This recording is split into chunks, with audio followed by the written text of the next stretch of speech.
Hey, Don here, back with another live stream. I'm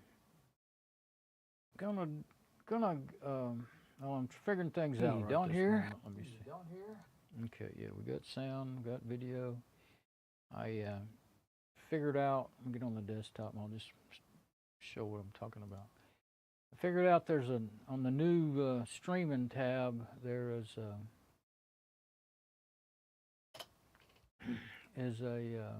well, there's no tab there now. There was a tab. Okay, well, I'll go back one. It should show up. Get rid of my shortcuts up there. They always confuse me when there's too many of them. Oh, great. That didn't work. Okay, I'll go back. Maybe it'll go back to the default. I wasn't, my stream didn't start, and I figured out that the stream key's getting changed automatically. So, oh, now it is showing up in there. That's the first time I've seen it do that. Oh, it's still in, oh, there it is. It's not at the top, it's at the bottom. So it always opens up to stream settings, and then there's analytics, and then stream health. It's probably always been there ever since they did this new thing, but I hadn't seen it before. So that's where I want to go, and it'll let me check my stream, check my audio and everything. And yeah, I thought I had started my stream earlier, and I was trying to. The only way I knew to, with this new setup, the only way I knew to look at it was just go to your channel, and it'll show up there. But it wasn't showing up, so I thought, well, is it just that they've changed that? What's going on? You know. So finally, I kept looking and looking, and when I started a new stream, it's not helping much, is it? I'm still going in circles. Okay, so stream's going, and I've got something I want to show, and so this is an unboxing video. I'm trying to see what. There we go. I got me a TV on Black Friday on that Friday, and I'll go ahead and get it. I want to get it opened up, make sure everything looks okay. Nothing got. The box looks fine, so hopefully there's nothing wrong with it, and we'll. Let's see. Oh, I'm going to close the browser over there. Let's see. Let's go ahead and get on cam 2 like that. I don't have room to get the camera angle straight in here, so I just had to do the best I could. I can't. One of the things I want to do, my present monitor, it's a 23-inch, I think, and it's been great for years and years. I may have had it 10 years now. Or more, I don't remember now. And I was thinking about getting like a 32 or 35 or something like, I don't know if they make a 35, but anyway, 32, 33, whatever it is. But I've been looking for a couple of months since back in the summer, back the last holiday in the summer, whatever that was. And they had some sales, but it was like $250 for one of those. And I thought, well, I kept thinking, well, maybe I should get if I get a higher resolution, that the one I have will do. Well, I use 1080p. Yeah, that's what I use is 1080p basically on my monitor, and it's been fine. But my eyes are getting older. I'm getting older, and so I thought, well, maybe I'll get something a little bigger in 4K, and it should be sharp. And so anyway, this one here. It's an old brand now. Scepter always was it was one of Walmart's first that I remember cheap brands, But they're still here and still making stuff, and it was $158. It's a 43-inch TV, bigger than I was thinking, but it will fit on my desk, and if I can get it further enough away from me that it won't drop, make my eyes roll back in my head, then it might be good. If I can't read on it, then one of the reasons I picked it is because there was a bunch of reviews saying I bought it for a monitor and a TV, and they could read on it really well. So and you can make your text bigger screen. I think you should be able to make your text even bigger than what I make it now. I run Linux. I don't run Windows. Ever since in 2005 I discovered Linux, and it's so easy to resize your text, but there's a limit to what will fit inside the programs, the way they wrote them. They didn't expect them to be the text will go out of the box they made for it. Just put it that way. So how should I open this? I think you should. Oh yeah, that says front. I think maybe I should just open the lid. I saw that and I kept forgetting to go and get something where I could read it. Front. At first I was thinking, open the end and all that, but yeah, I can see it's got a little tabs here. I was kind of wanting to leave those straps on there because they make you able to. Of course, once I get the TV out, I don't really need them, but they made it really nice to carry it and everything. So yeah, I guess I'll just cut those and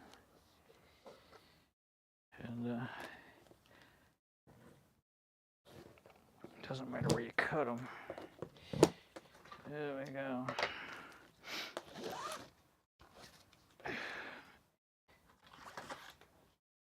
And I think I'm going to get my utility knife out.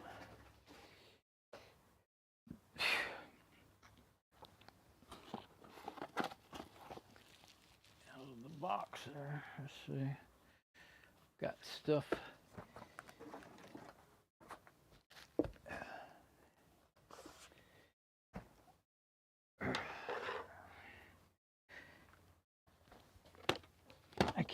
I have my little indoor toolbox down there with stuff that I keep in here from mostly working on computers and stuff with. So let's see. I don't see the, oh, I guess the paper goes over it. I like to not tear up the boxes when I get stuff. I usually either use them for something else or, yeah, that's definitely made to open up right there. So let's just get some of this plastic cut. And it would be pretty hard to slide it out of the end. Stuff that you have to do that and they're bulky and heavy, it's pretty hard to do. So I guess I'll just do this. I was thinking I was going to be sliding it out the end at first. But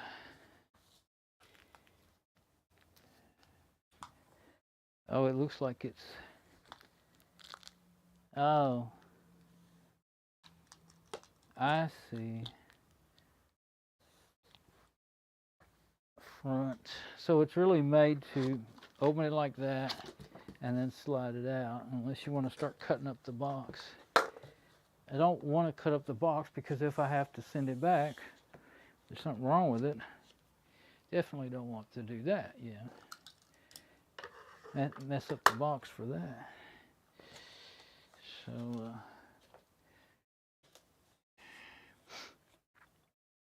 I guess I'm using the bed and my little workbench. I need even more room now. So, I'm going to do the dual camera angle. I've got it. 2 camera angles. Now, I can tell that I'm gonna be in and out of which one will be best. So I'll just do them both like that. I think I'm still gonna have to, yeah, I really don't want to cut up the box, not unless I'm sure I don't need it. So, doesn't look like it really matters which end it comes out from. That stuff is going to come off of it. That's what it's going to do. This will be okay.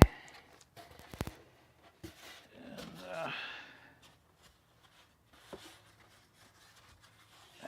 just put this. Trying to figure out where to put it. I just banged into my tripod. Okay, fixing to see a little. There it is. Well, I'll tell you what. This thing. I couldn't believe how light it is. They really have become lighter, much lighter than, of course it is a little smaller than, well, I got my mom one probably 10 years ago now, a flat screen TV, and it's a 1080p, LED flat screen, same basic, same as this, but this one's 4K. It does, depends on which way the 3 something by 21 something or usually most of them write 21 something by, I guess, I think it's on here, 2160 by 3840. Usually, this one, it says 3840 by 2160, and at first I thought, oh, this one's higher resolution. And then I realized, no, it's the same as the others, or close. I think they're pretty much all, yeah. They write it, which to me that makes more sense. Width and height is the way you normally write things, but with monitors and cameras, they seem to always do it backwards. To me, they do the small, you know, the height first and then the width. But width and height is what I've always thought of. Okay, there ain't. Well, if there's anything else in there, it's I'd have to pull that other thing out. There should be some legs and stuff, but they may be in here. So I think they may be down there, but I think I should just get this off, get the box. Let's see. Oh, I'm kind of in a. Let's go ahead and set the TV itself over here for a minute. And I think I'm gonna have to. I would have probably opened the other end if I'd have realized. I thought it was gonna, you know, the whole thing open like a book. There's nothing else in there. Well, there could be. I guess I can open the other end. I think that's what I'm gonna need to do. That won't hurt anything. I can always tape that back up. The bottom. This is considered the bottom, I believe, and because of the way the writing is, anyway. It's hard to get in there.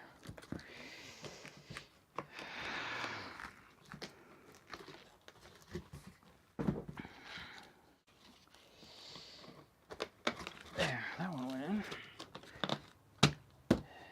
Yeah, and then that one fell out.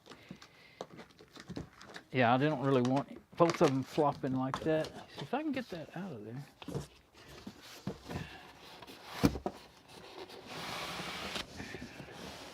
Here we go. You know, sometimes they hide stuff in a slot in the deal, but they didn't do that.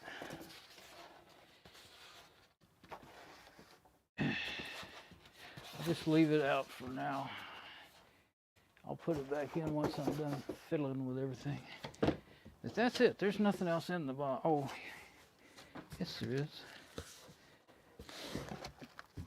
Yep, there's the legs and there's the papers. I don't know, they might have been laying in there. Well, they did, I didn't, yeah, I looked real good. Okay, so they were, there must have been some kind of a pocket of a thing that they were in. I just never did see it. I was successful, but I didn't even know it. Okay. Okay, so that plastic is slippery. Let's put this over here on something soft. Get that plastic off of it.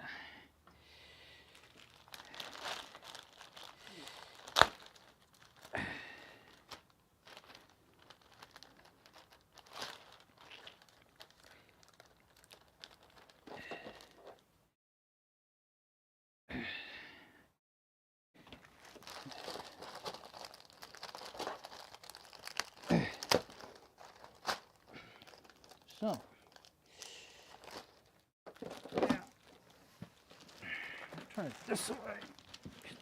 Keep leaving the screen side down and hit it on my little bench and I'll be in trouble.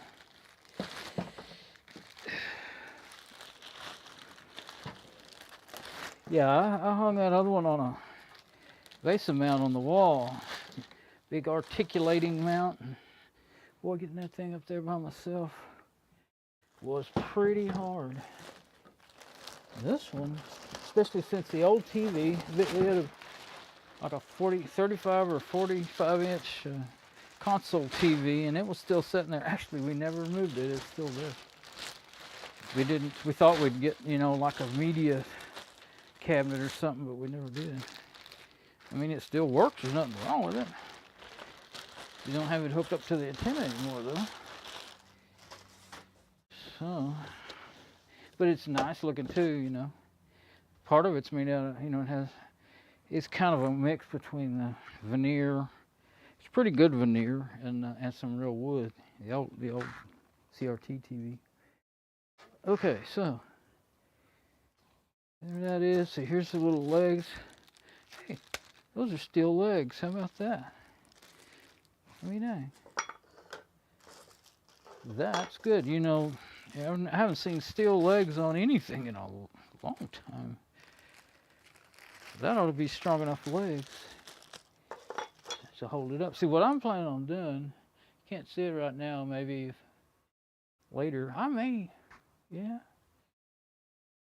I haven't. I was fixing to. It was supposed to come the other day, yesterday, I guess, and then it didn't. And then anyway, it's supposed to come today, and I'm gonna use it over there on my computer. That way, as my computer monitor. I'll have to shove it back way further than where I normally put because it's so big. What I'm thinking I'm gonna do is I've got lots of desktop computers. I mean, I'm not using. Well, I'm using. This is a Lenovo. I call it Lenovo i5. It's a Lenovo. I forget the number of it. It's a really small form factor that I'm streaming on. This was my main computer. Then I bought me an HP server, a real server, 2 6-core processor, 64 gig RAM. Got 8 hard drives in it, plus my USB hard drives for backup and stuff. So anyway, I'm running an HDMI cable from the server. In my daily use, I use the server as a desktop machine. And I'll probably put my website in a virtual machine. I haven't done that yet. It's running on a laptop. But anyway, I need to clean off my desk to get, I've got it full of stuff. I need to clean it off to get, let's go ahead and see what the papers are. Oh, looky there. Give it a cute little screwdriver. I'm going to leave the plastic on that for now. Oh, yeah, that is one of the first things I want to know.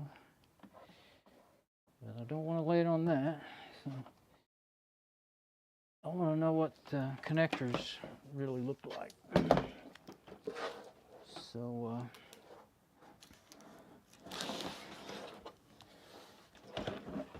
there we go. Okay. So I can't read the writing, but I can see it now.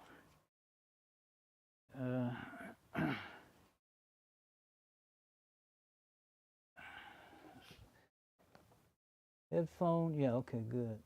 Where is it? Oh, it's there. Okay, headphone. I know what that is. It's optical out, yeah, SPDIF. I saw that. I knew it had SPDIF. So, see, my HDMI will send the sound over here from the computer, and then I can send it out of that headphone jack. I had to make sure I got one that had that. It actually didn't tell you on the sales page. I got it from Walmart, but the reviews, a couple of people mentioned it, so I thought, all right. Yeah, this one didn't have. I wouldn't have got it if it wasn't for the reviewers really telling what the thing had. And then there's video, left and right audio. So it has a old-fashioned composite video, left and right, and then it has RGB video. That used to be the highest resolution that you'd have on monitors, and usually not on TVs. Well, yeah, they did have them on TVs. They had them on. I never had one of those big screen projection TVs, but the higher end TVs, things like that. And there's some on and off and volume and channel. There we go. Yeah. And that's where the legs will go. It does have a base mount. Well, that's a real big one. Would have to. I guess that's good that it's that big. But it's a Scepter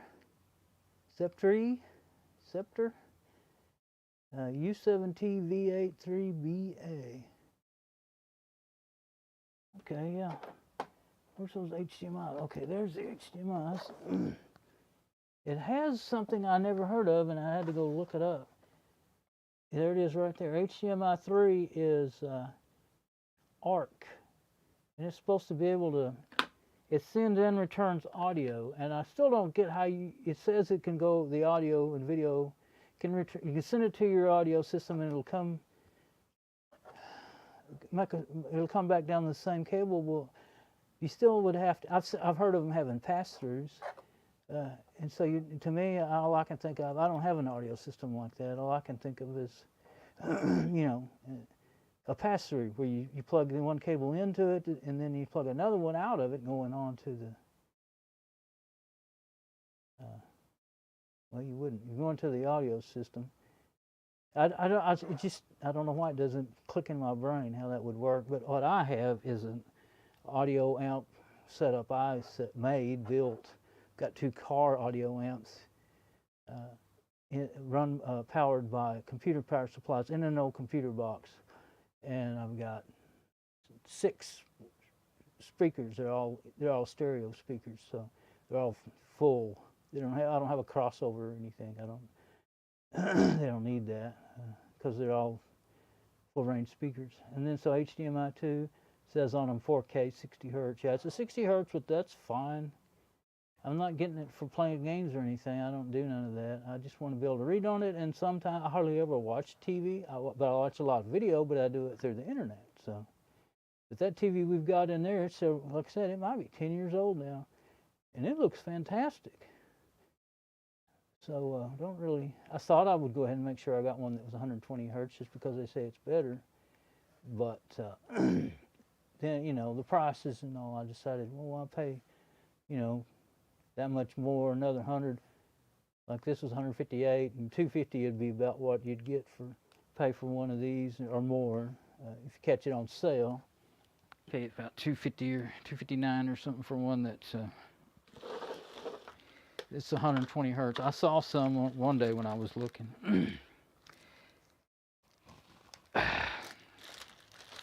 Getting too hot in here for me. It's been cool. It's been like freezing weather the last few days, and I've been really chilly at night and comfortable in the daytime, and I'm kind of liking it. And now, yeah, they give you a screwdriver for putting it together with. That actually feels like a half decent, good size for small screws and stuff. It actually feels like a half decent little screwdriver. Handle's big enough you can get a hold of it. I'll be darned. You know, I think I got to thinking when I saw it. I thought, oh, I remember those Sceptre. You know, that used to be the bargain basement brand for Walmart, Sceptre, and I guess you don't see just well, you do see several models, but that's not what they were. The popular one is that LT something or whatever, and they have a major. It's a smart TV, and this is not a smart TV. I decided I didn't want one because I'll put whatever. If I want a Roku or something like that, I'll get one and plug it into the HDMI port. I mean, yeah, HDMI. I thought there was 4 ports. I thought it said there's only 3. Unless there's another one on the side or something. 1, 2, 3 in the back. USB. It could be on. I got a feeling they don't have one because I don't see any place where there would be one. Now, the other TV has one off to the side and the others are on the back. Well, the one I got from my mom. But anyway, 3. Thank you for purchasing. Let's see what we got here. I've got an endoscope over here. Let's see if I can look at it and show it at the same time. So, warranty and all that. That's big text. You can see that. I can see that. Let's see. Contact us. All that stuff.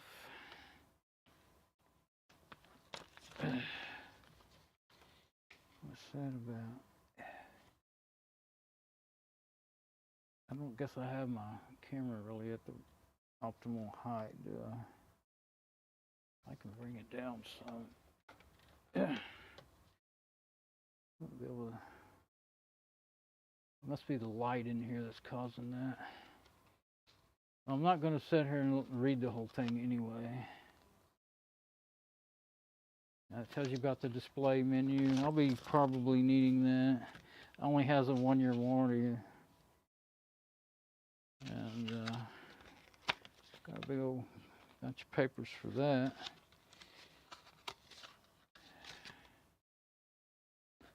Register on the internet, and then there's more phone numbers.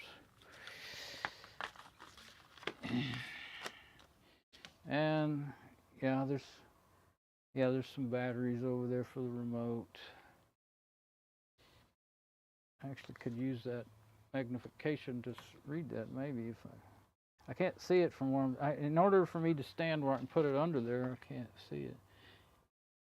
Usually I get it out and put it out on something like my tray where all my tools are over there or something.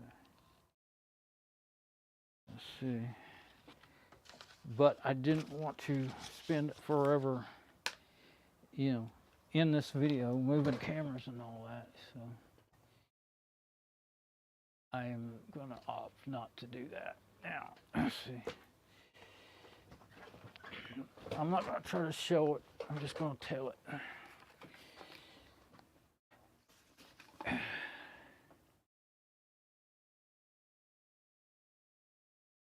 Okay, it's just telling you, that's just the general warnings, okay?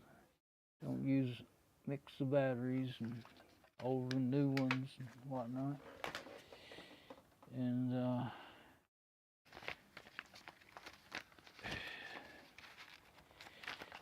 before I start messing with it, I think what I'm going to do, I thought I might just unbox it and then quit the video, but I think what I'm going to do, if I can, I think I might have just enough room to, I'll put the legs on it. I think I can set it in front of this monitor and plug into it, see how it does. So I can do a test, basic setup.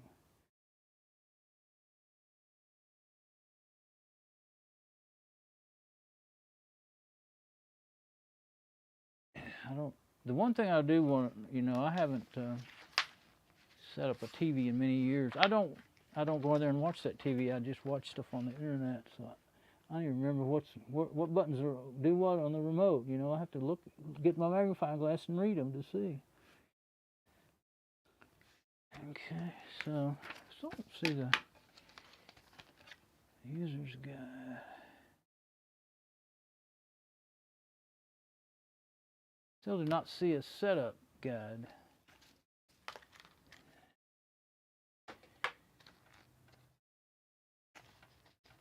Features. I think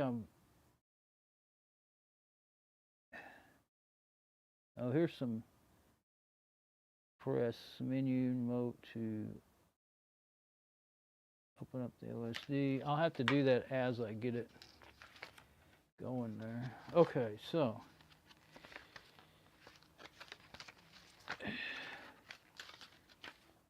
that one's the one with the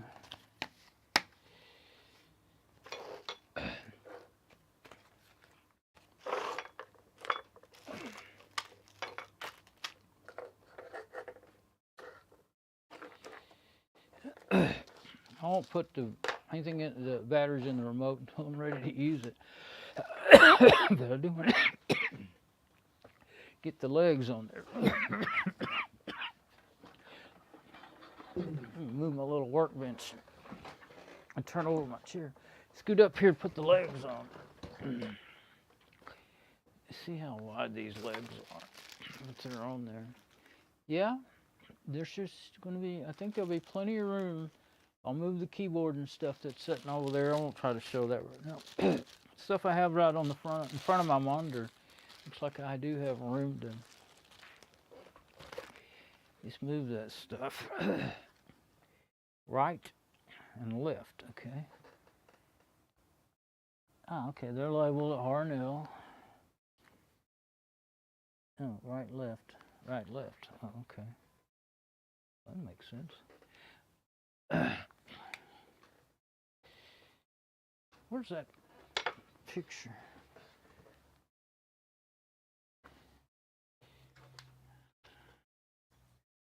Oh, I see. See, I've got it laying face down, so. Oh, I see. There's little tabs that won't let it go the wrong way.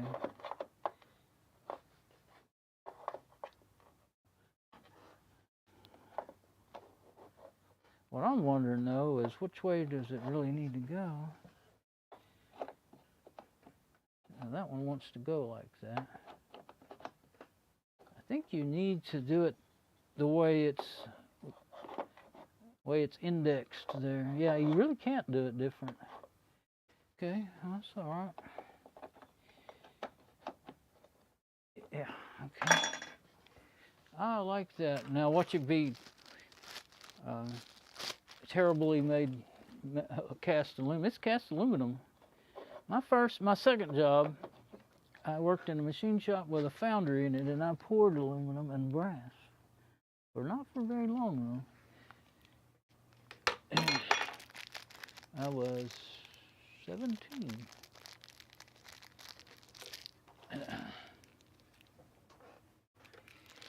See, my first job was in a machine shop, and I liked the machines. I was interested in, I really wanted to learn how to set them up, but all they had me doing, oh, my scissors are over here. They're hiding under the manual papers. All they had me doing was just production work, just changing parts as the machine ran them. And I was madly in love with a girl, and I couldn't do nothing but think of that girl, and I kept forgetting to do the right thing at the right time. And so I was running a lathe one day, and turret lathe, and I 2 or 3 times in the same day I forgot to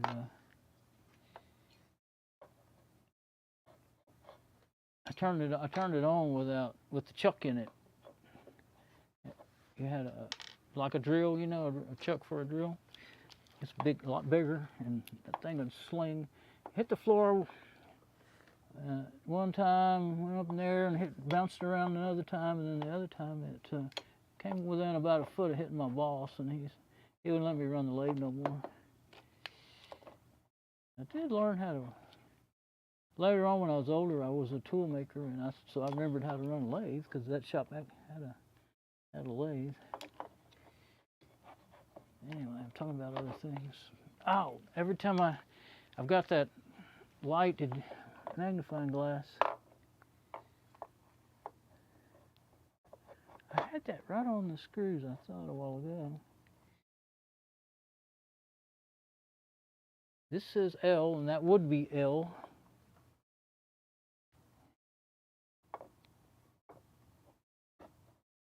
There. I just wasn't hitting the right spot. Because I can't see. You might have guessed I don't see all that great anymore. That's why I bought a big old TV, hoping that would help me. I think this new screwdriver has got one problem. It's not magnetized. I'm probably might end up having it be better to grab one that is. Let's see.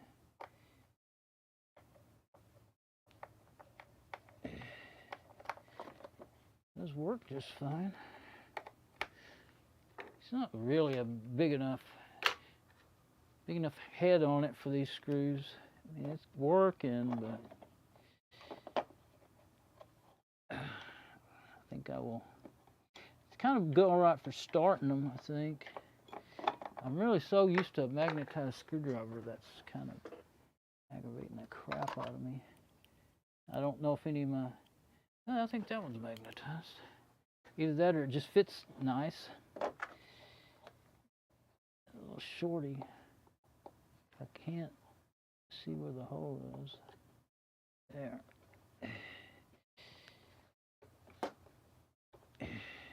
Got it started. Let me get them both started, and then I'll get my. I got a little ratchet screwdriver. It spoils me.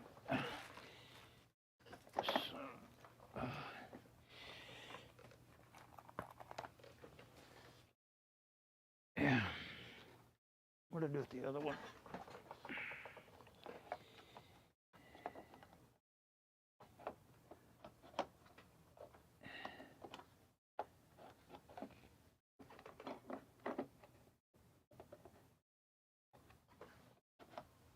there's a bump sticking out down here. I don't know quite what it is, but it's in the way. Maybe they really...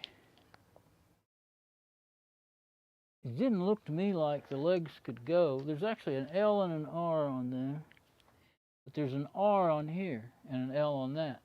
There's an L and R on both of the places where they go. I don't know what that is. It's just some part of it. Might be where a sensor's sticking out or something. But it looks like it won't let it. Get my light. I started to open my window. It's cool outside. If I open the window, it wouldn't be hot in here. But I didn't do it before I started. Oh, I think it's okay. I think it'll... It looked to me like it wasn't going to let it go to where you could get the screw in there, but I think it's okay.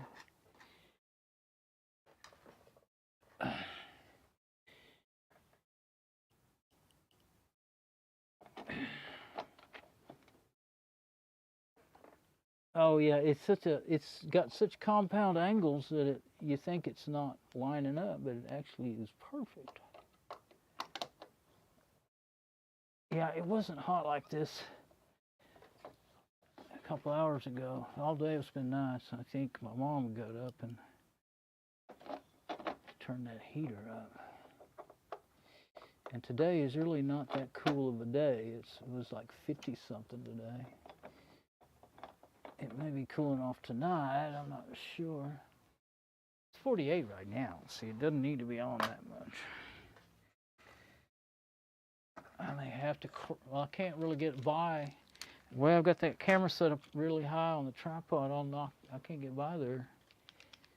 That's why I noticed it before I started, and I thought, well, I can't get by there. So I left it. And yeah, here's my ratchet and a screwdriver.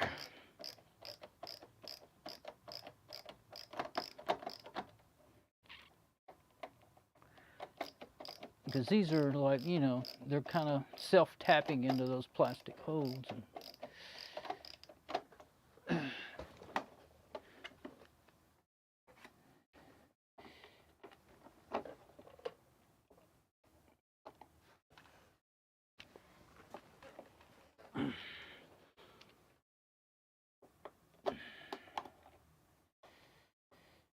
I didn't want the window open because I didn't want a bunch of noise. But it was neighbors out. I could hear them. Well, I went out once or twice. Looked out the door. I went out the door. Well, I got a delivery. Got this, but then after that, I had ordered some groceries to be delivered, and a few. Anyway, when I went out there to get them, I was hearing them a little bit here and there. The neighbors got the grandkids over, or I hear them quite often lately. I may be over there a lot. Anyway. You know, they're not loud, but they're loud. Especially this mic I'm wearing right now would really pick them up, probably. Might not, because I do have compression on it. But anyway, that was the other reason why I didn't open the window. I just thought, well, I don't want noise and allergy stuff getting me, you know, while I'm trying to make a video. Yeah, so the feet are on. Let me look them over and make sure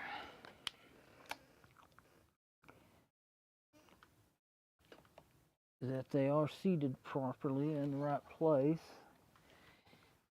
And that other piece right there, when I get it around so I can see it, I imagine it'll be a sensor, I'm gonna guess, but I'm not sure. Yep, okay, that's pretty easy. Yeah, the other one had some feet on it, and they were already on it, I think. And they were already get off. How's that little screwdriver? That's a cute little dude. Didn't really show it that much. It's got a little rubber protector to keep from getting poked by it. It is pretty darn sharp too. It's got that's going to stay in my house toolbox. That's a perfect size of one. I don't have one just like that size, so that's perfect. It seemed like like I said, it was really a little bit small for the heads of those screws. But it seemed like Seems like it would be good on smaller screws with smaller heads. Okay, so what do I want to do now? I'm not going to take the plastic off till I set it up over there. Let's get my measuring tape and make sure it looks like it's going to fit. I don't really have, yeah, it's 8 inches. So you got to have 8 inches for the legs. Ooh, I don't think I can make it. Let's see, how wide is the thing itself? It is 38 and a half. And the feet don't really stick out any more than that, I don't think. Nope. Actually, they're a little less, okay. So for me to put it over there,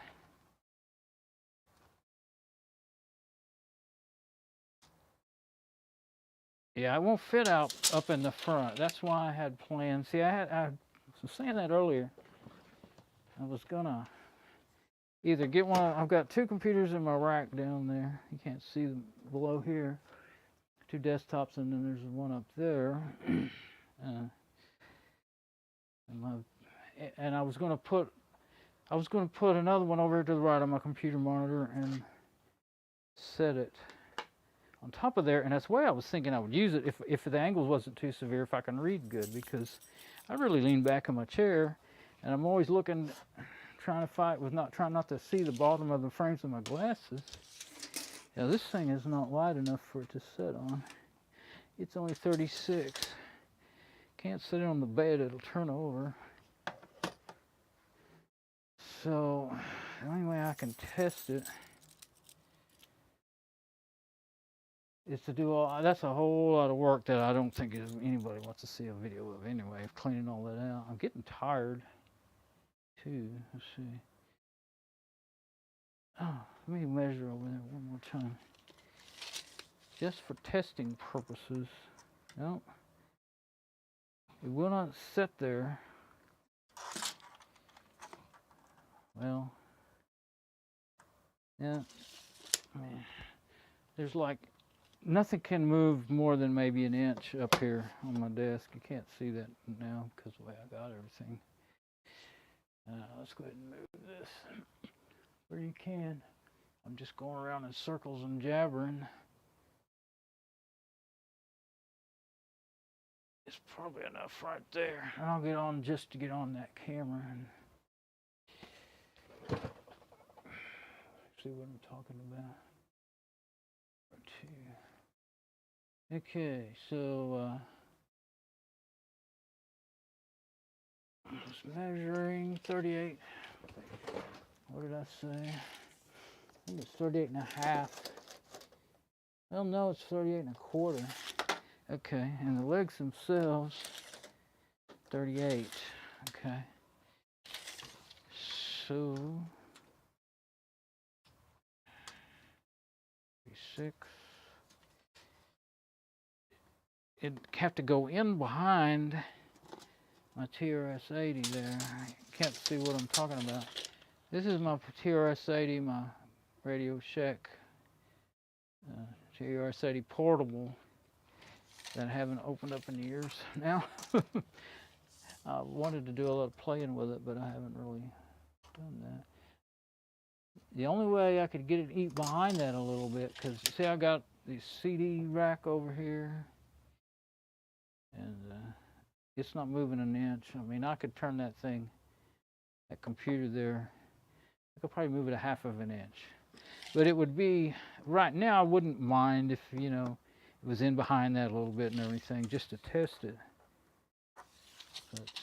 But I didn't get stuff moved around like I had planned. Didn't feel up to it this morning, and by the time I started getting going, it showed up. The TV showed up, and so I waited to open it because I knew I wanted to do a video.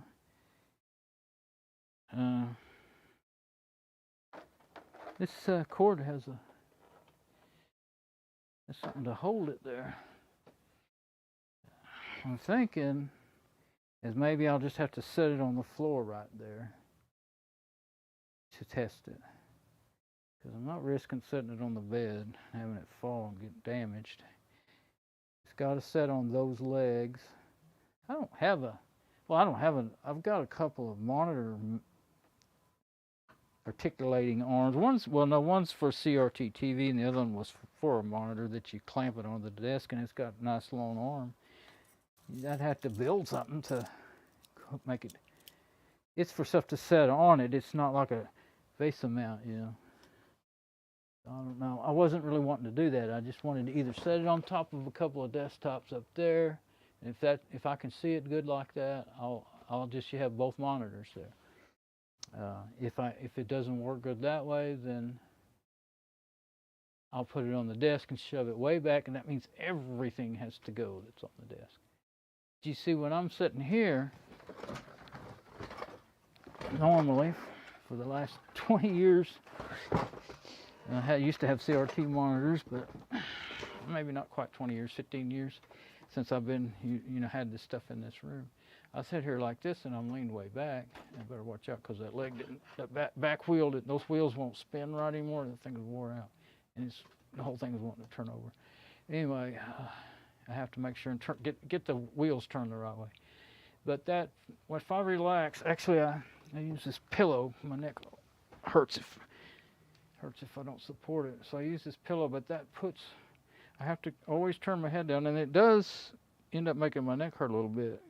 If I could relax like this, I'd be looking straight at that TV. Actually, the higher, the things at the top of it would be a little high because as tall as that is. Ideally, it would probably be good if it was about that high. And of course, that would mean, and I could rig something up that I could get, find things to stack it on or whatever, but besides computers, but that would mean everything. See, I've got that desktop, that laptop, which is running my web server. It's planning on moving it anyway. Boxes behind there full of TRS-80 manuals and software. Other stuff over there, my routers and my modems are over there. Most all of that, if I set it, I'm kind of thinking it might, as big as it is, it might really need to go all the way back to the curtain, to the wall there. It was a window back there. All the way back right up close to that for it to be far enough away from me, and I'm not even sure if that would be far enough.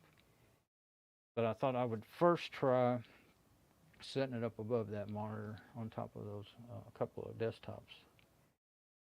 If those legs are real sturdy. I saw what design they were when, and I figured that out before I got it, Yeah, I don't know what I'll do with all that stuff. I don't really want it in the garage, and I don't have room in here really. Anyway, let's see if we can. I wonder. I just thought of something. It's going to be really hard. That stuff with that on the floor. What did I do with the tape? With that on the floor. These are, yeah, they're exact. That's a pretty good coincidence. This shelf with the board on it, this tray, it's a keyboard tray. This rack. This is a computer rack out of I used to install telecommunications equipment. It's a computer rack out of a telephone company central office. I just realized I could set it across here. Probably, yeah. Could set it right there. There's my 38 right there. I could set it just like that. Almost could get it to where it didn't overlap this monitor, but not quite. It would be off if I did that, but I can do that. That should work, I think. I can shove my monitor back a little bit, and I'm going to try that. I have my SM58 mic out and ready to use if I need it, but I can fold it up. See, I've got it on it's a mic stand that I mounted here upside down so that I can fold it up. That's the way it stays when I'm not using it. This keyboard is not in use right now. It's wireless and it can be moved. And I plug it into whatever I want at the time. Let's see, I don't want it forget and just throw something on it or something, break it. I was looking at that. Oh, okay. Not quite sure how you're supposed to. Oh, that wasn't how you get that loose. The you can't see what I'm doing now.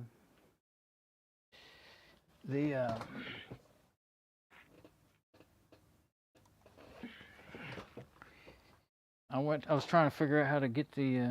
He's got one of those reusable zip tie things. Trying to figure out how to make it let go of the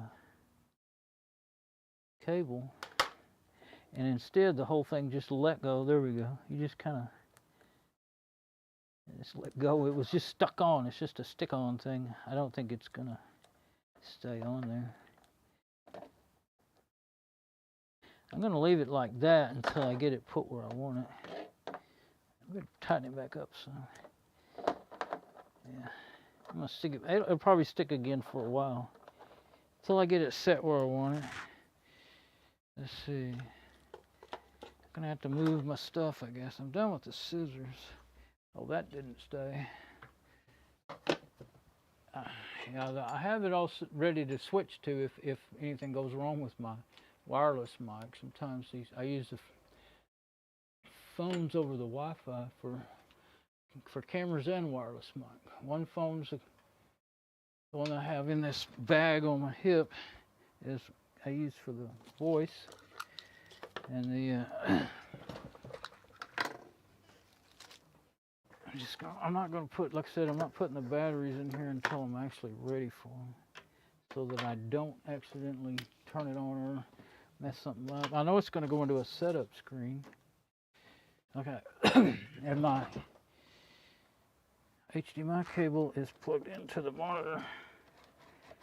This monitor actually has a DVI-D, not an HDMI, but I was able to buy an adapter. I bought that years ago from my Raspberry Pi.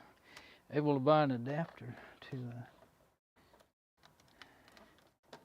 hook it up. It's hitting something.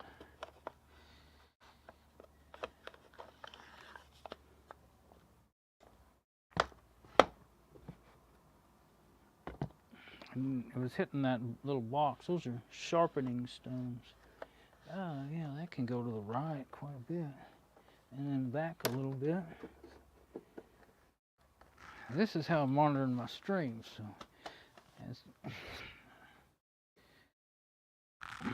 So, I guess my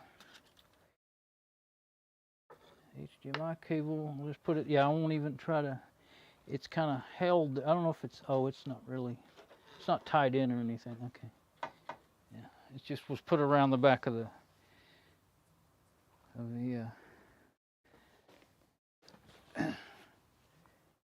can't think of my words here. Lots of dust bunnies here. Get them out of here before they end up in my face. I don't want to breathe those. They like me, but I don't like them. Sorry, bunnies. Yeah, that's all I need is that. Of course, the power, I can plug it in. Let's see, HDMI to send, and I'll turn on the computer, and then I need to hook up an RF cable if I want to see the TV work. I wasn't thinking about that. That's, oh wait, I think I do have one over here. But I think I need to get this off the, I need to, it's behind the rack, and I'll have to sit down on the bed to get to that. Okay, so let's turn it up. It's nice that it's light. That's actually good. Okay, but how am I gonna, here we go. There we go.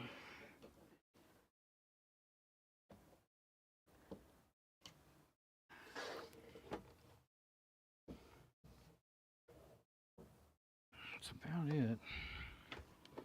It's going to be in front of my computer monitor by a little bit, but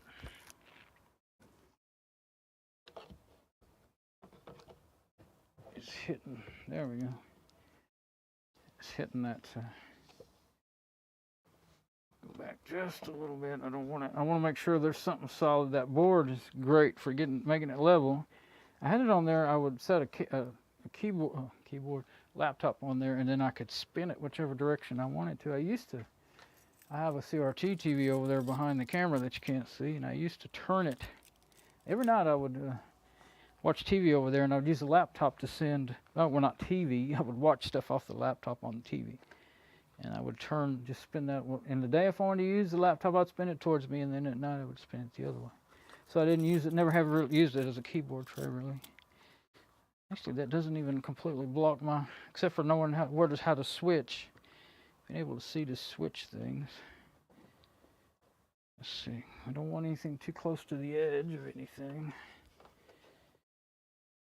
Yeah, there we go, whoops. Yeah, okay. I'll probably have to pull it back out some in order to plug that in, because oh no, I won't. It's on the side. So let's get the power cable out of there. Yeah. Well, I didn't want it dangling, so I'm just gonna pull it back off of there again, I guess. Now I do want it dangling. Okay, let's get it out of there first. I should have I didn't want it dangling when I was moving it around, and now I can't get to it. There we go. I did something to make it come loose good. Let's see. Actually, I don't see, but I feel it coming loose. There we go. It's not a very easy one to use. I won't put it back on there again until I know exactly where I want it on there. Okay, power, that's actually just right where my power is. And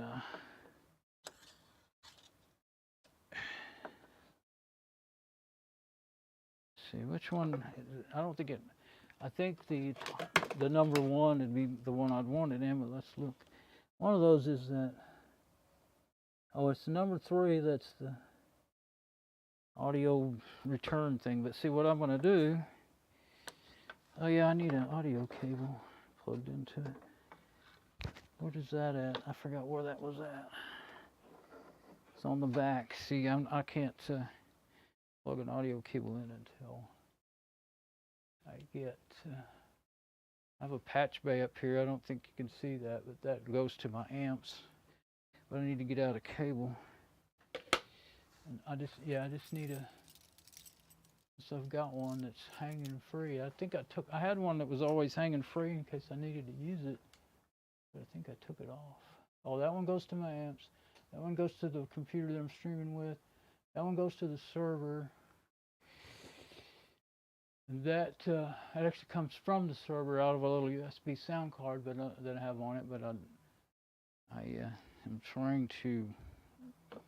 I want to be able to not use that anymore. I don't like it much because it's got a super hot output, super loud, and I always have to turn the volumes in the videos in every website I go to. Mostly I'm on YouTube, so I don't have to do it all the time, but because it just stays but you got to turn it almost off. And then some videos are louder than others. You've got to adjust it all the time. I never had to do that before. It drives me crazy. So hopefully the HDMI won't be an abnormally hot signal. But I need an 3.5 millimeter. There's one. 3.5 to RCA. Yep.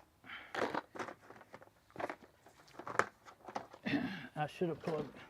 I'm going to have to find that earphone plug. That'll be I don't know if it'll change with the volume of the TV on the remote or not. Some of them do, some of them don't. But it won't matter if it doesn't. That'll actually be better for me the way I'm going to do it. But if it does, then I need to unplug something. I'll go ahead and unplug the one coming from the. I can't. I have room for plenty of stuff, but if I leave them plugged in, they they cut down the volume. As a matter of fact, I had a real bad problem with, and it's not doing it. If I had the server plugged in along with the, that's not going to be good. Let's see. I guess I can go ahead and I wanted to leave it plugged into the, some of these are worn out and they don't hardly even hold a connector. I guess I'll unplug the one I'm streaming on. I can plug headphones into it to check my stream volume. That's why I plugged it in. I usually just have one. Ever since I got the server, I really couldn't. Yeah, that's going to be okay. Tonight I just plugged it in there, and then I said, oh, let's don't plug it in up there until I get it in the TV. Okay. Anyway, I'm rambling on about how things are or aren't, and I'm not quite sure where that audio thing was. Have I got both of those on? Yeah. You can't see what I'm doing though, can you? You might be able to if I turned that. It has a light. I don't know how to turn it on without messing things up, I think. Messing up my video. But down in there, that's where I'm headed. And how's that audio? Yeah, see, they're pointing down instead of out the back. I guess that's actually good. You know, it makes for a neater looking.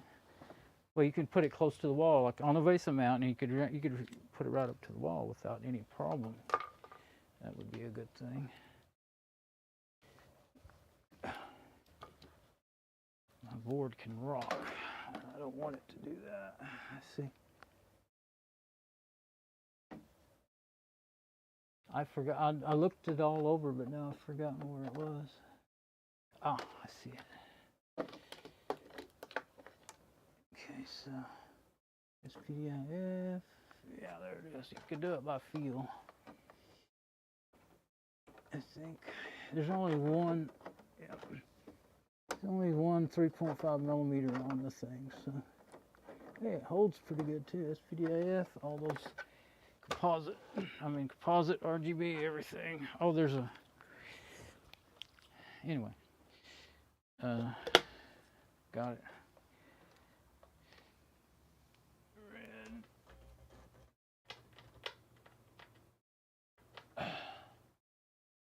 Okay, got that.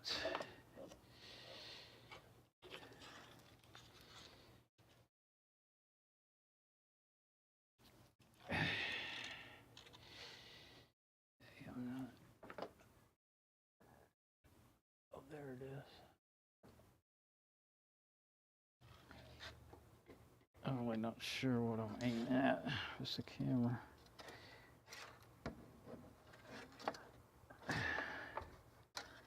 This is a stiff cable. It's a 30-foot HDMI. I bought it years ago, and I was going to run from the mom's computer to her TV she had, and it does audio, and I think it might have done. I don't think it does Ethernet. This was when they first came out with that kind of cable. But now I'm using it. It's just been sitting here waiting to be used. But it really is stiff. So it's hard to line up and plug in. There we go. Now first, well, I do need that. Oh, right.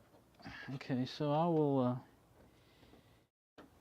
yeah, I think when I'm running the camera's on the USB going USB to the computer, and I don't think you can do any turning on the light or anything when it's in USB mode. I think if you touch anything, it will take it out of the video. It'll just kill the video. But yeah, back there where it's dark, actually I do have a light. Back in there, can't see all you can see is a curtain, I'm sure. in a light side of a speaker, little computer speaker that I use at night when I go to sleep. I use my CD player with my Bible tapes or CDs and listen to them as I'm going to sleep. I've been doing that since about 1973. My grandmother gave me the Living Bible on cassette, and I started really liking to do that, and it not besides learning and reminding yourself of stuff, it helped me relax and go to sleep. I've done that with music, but music generally kind of gets my mind going and wakes me up. And if I really like the music, I get kind of excited, and it's like I want to do something. I don't dance, but I don't know how, but kind of that kind of mood. So back here, there really is a. Is that it? Be careful, I'm going to unplug something important. I don't know where I stuck it, but I know I have a RF cable, unless I moved it. Oh, I think it's disconnected. It's not connected to anything. I knew that, but I just realized what I did with it. There it is. Hey, cool. Let me take one of my mics off. Dang it. I've got, they're on the clips. I'm just going to have to go over here and fix it. Got it hung in something. It right off out of the clip. Never done that before. It's a dual lapel mic set. They're not stereo. There's mono still, but there is two of them. So, yeah. There's the RF connection. I've got twisties on this thing, so I've got to get it loosened up.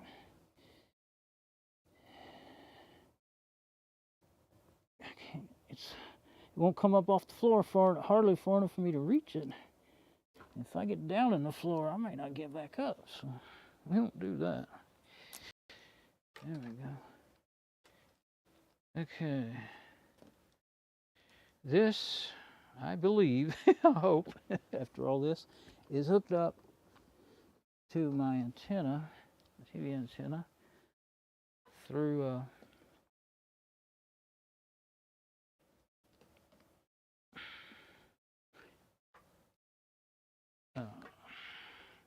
splitter, RF splitter.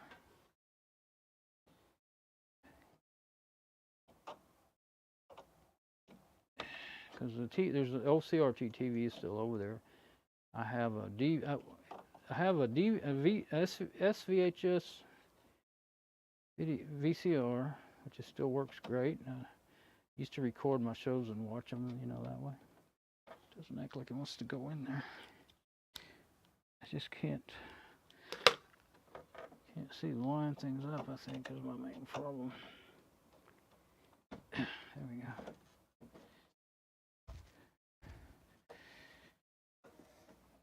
I got it started, but I didn't get it going. Get it tightened up. There we go.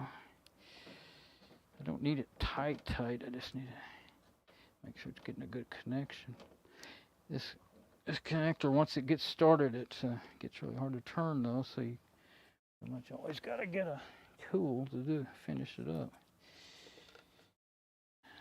So grab some pliers out of my in-house kit, or I'll just get these needle nose. They're right on top. The regular pliers grab real good, and they might get it too tight anyway. No, I can't. I don't know if I can. I can't use them with my left hand. This cold weather's made my joints ache. There we go. Just enough, not too much. Okay. Now, that's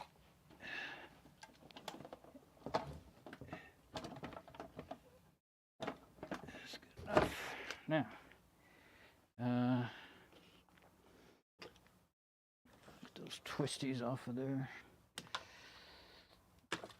Get them out of the way. Dropping everything.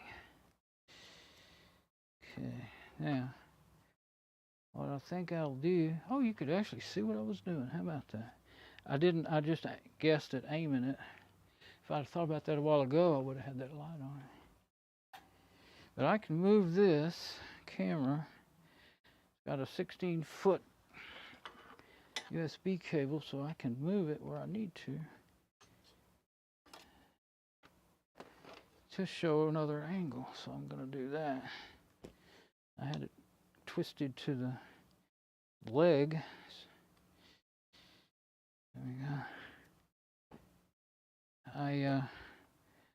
I used it normally for a long time. This camera, the with this cable and everything. Yeah, there we go. Where's the TV? Oh, there it is. Couldn't see the TV.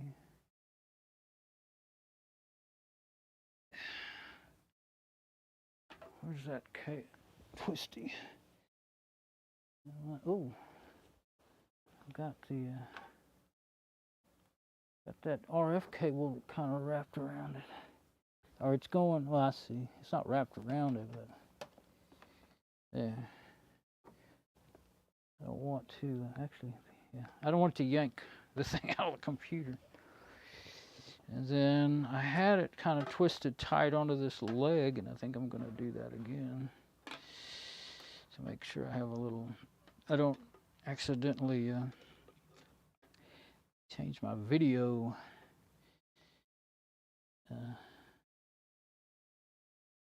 This tripod's pretty easy to turn. Let's put it on the back leg. No, let's put it on this one here. Guess it would be best if I put it here. The lens cap is, well, now you see why I was trying to avoid doing a lot of camera changes. It gets no fun to watch. But if I don't do it at all, then what's that white? Oh, it's the, yeah, that white really looks, that's the rack behind the left side of the TV there. Oh, it's the wall and the rack. It's looking really, really white. Okay, so that's good. Guess I could. I don't want to do that, and then it'll move on me, and I don't know it. So I'm going to give myself a little leeway, and try to have this cable in a place where I won't get my feet hung up on it so easily. It doesn't want to lay flat. Okay, now I can still use it for what I need it for.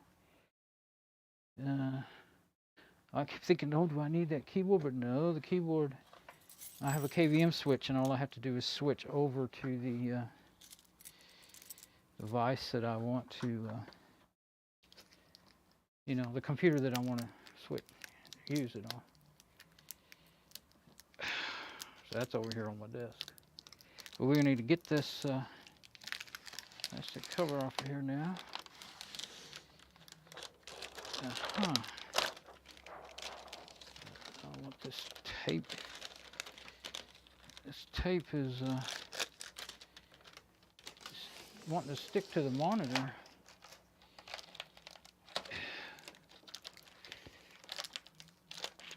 Usually they have like shrink wrap plastic, but this is tape holding it on there.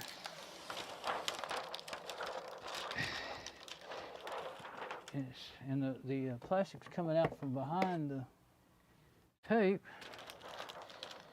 I'm trying to hurry up and get it off of there without getting in a mess, but it's already happened. It's already happened.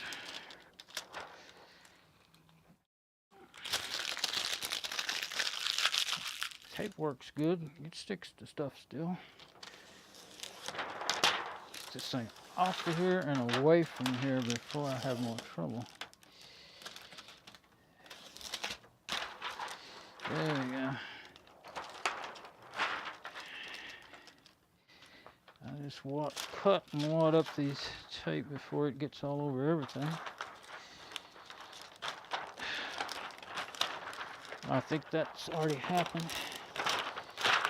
There we go.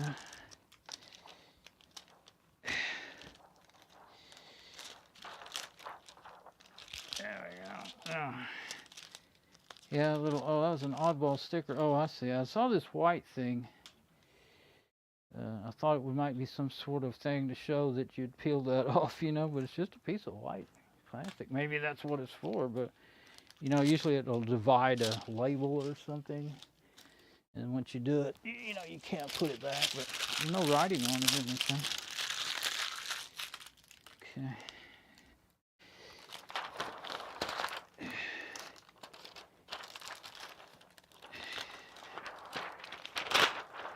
Man.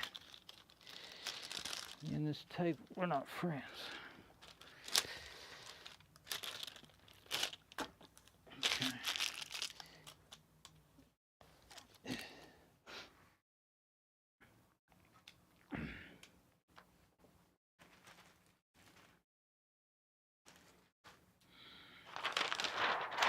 You know, that's a pretty good piece of noisy plastic.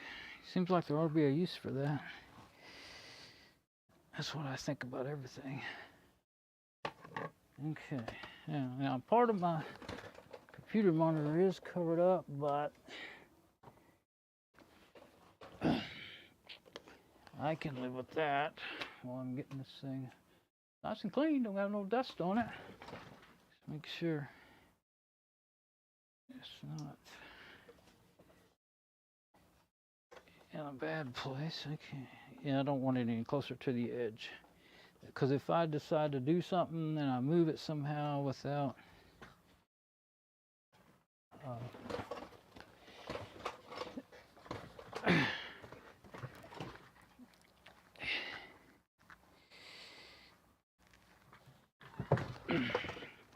my bag is spun around, got behind my back there. I'm sitting on it. There we go. Yeah. Okay, I got sound. It says I have a good stream. I'm going to actually check it in the web browser now. I haven't done that in a while now. Okay, the wheels are sort of okay, but they're not facing far enough back to us. Yes, I should have bought me a chair. I'm still thinking about it. I mean, all I need to do is, I've got another, what I did when one of the wheels broke off of this chair. The chair is so comfortable, I love it.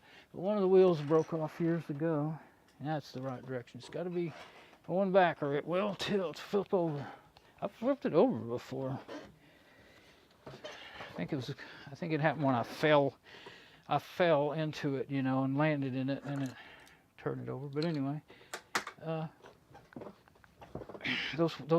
they do is fight me.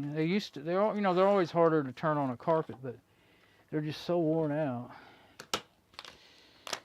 Anyway, I kept thinking I would fix the old. I bought another chair, just a plain Jane chair. This was one of those vibrating chairs and everything. And I bought the same brand so that, oh yeah, the metal plate broke and the wheel broke off. I guess the wheel was what was the final deal. But anyway, I bought one for, I paid $50 for it on sale, but I looked for used ones that I could use there, but they wanted that much and more for used ones around here. And so anyway, I bought the new one, just used the base of it, and that was probably 10 years ago. I've had this chair around almost 20 years, maybe closer to 15, I can't remember, but it's still really comfortable. But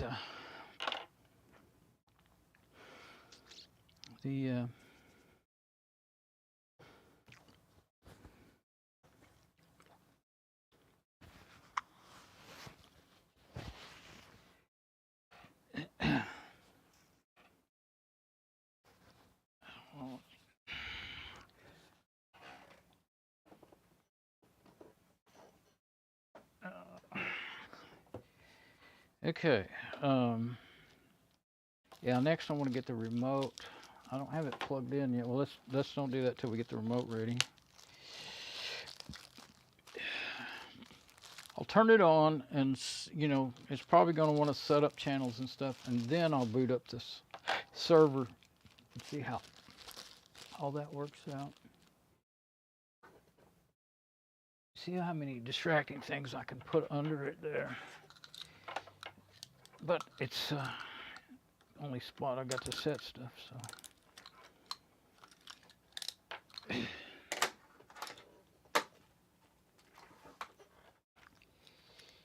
I moved my trash can to where I can't reach it now a minute ago.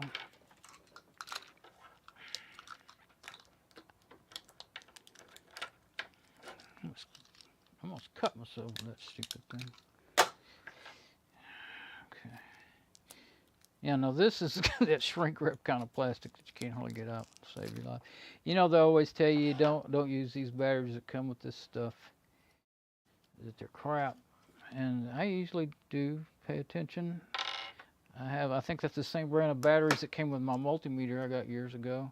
And so what I did, and that's kind of what, you know, some people suggest, put some, you know, name brand batteries in there so that you don't have batteries leaking. Of course, the old regular batteries, they were bad about leaking, even the good ones when they got old. But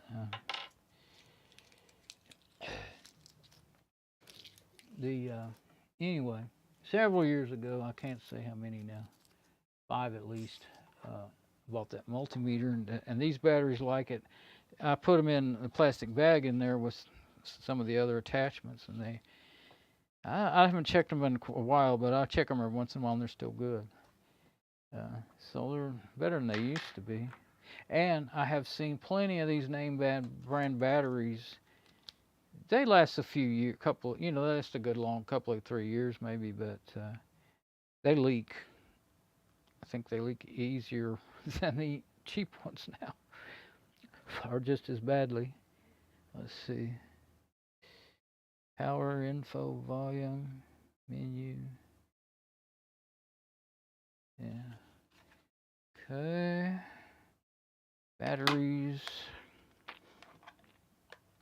Doesn't want to open. Am I really going to need a screwdriver just to flip that little flipper? It's going to break my fingernail if I don't get something to help me there. That's why I like to have my tools close to me. I usually can just reach over, but I needed to move it all, so. Let's see. I'm going to get the trash can back over here. I don't like it being in the video, but it won't be in the video, so that's fine. Plastic. I'm going to put it all together in this bag that held all that stuff. Okay, now. What do I want? A little screwdriver, and I want to not catch my feet on the... Come over here now. I'm getting all turned around and everything.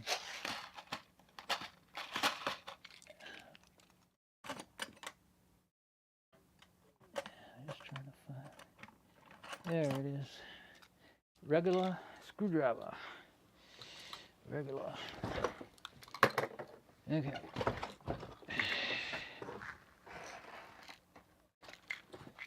The plate underneath this chair, I finally figured out, I think is starting to flex. I didn't look at it, I just felt it. Because the screws aren't loose. What is this? Oh, I picked that up just to get it out of the way. I was getting that screwdriver. Some screws. It's out of my toolbox. Okay, now the little clip, just not doing it. No, not doing it backwards. There it is. It was really tight. Okay. Yeah, negative on the spring and positive the other way. Okay. And since I'm old and forgetful, I'll just go ahead and look at the markings on the battery. I knew that. Okay. The spring is usually what are you doing? Oh, I got it in backwards after all that. Okay, I might, well, right now, yeah, the other day I went to get some of these little batteries. I don't think I have any more in here. I think I get some. They are Tinko, T-I-N-K-O. Yep, I'm pretty sure that looks just exactly like the ones that came with my multimeter. Like I said, it's been at least 5 years, and the last time I checked, they were never been used, but they were still, you know, they hadn't leaked or still had 1.5 volts, and like they're supposed to. And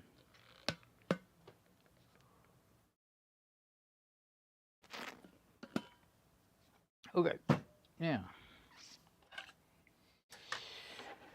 let's get this paper over here where I can see it. And I have to peek around the corner. I'm going to go ahead and put you on just camera 4, I think. Then you can see the screen better, and you can still see over my shoulder, so that's good. Oh, my stream. Check my stream.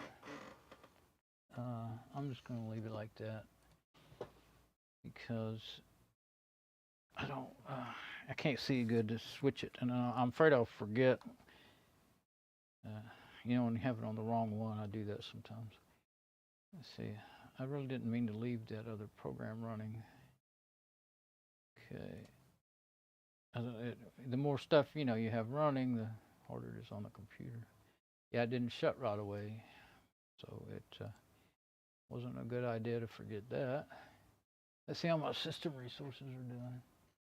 Yeah, it's working pretty hard. Well, I just opened up the Firefox. It's doing that. No, it's OBS. That's all I thought. Okay. Now what I need is YouTube live dashboard.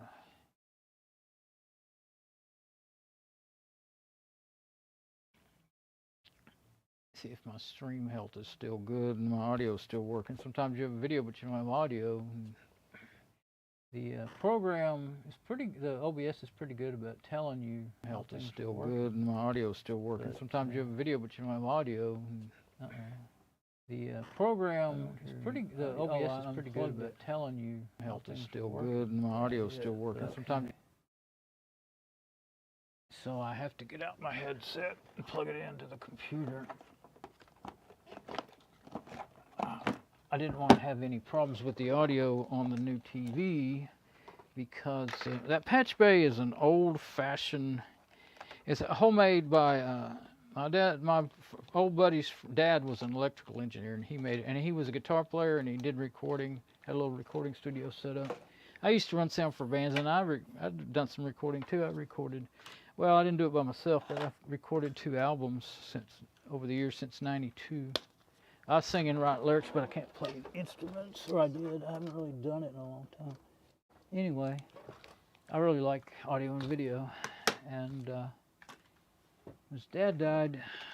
My buddy gave me most of his stuff in that patch bay, which I haven't showed it, but anyway, it doesn't have ins and outs. It's just it still works, and I never have taken it apart. I don't think it has any.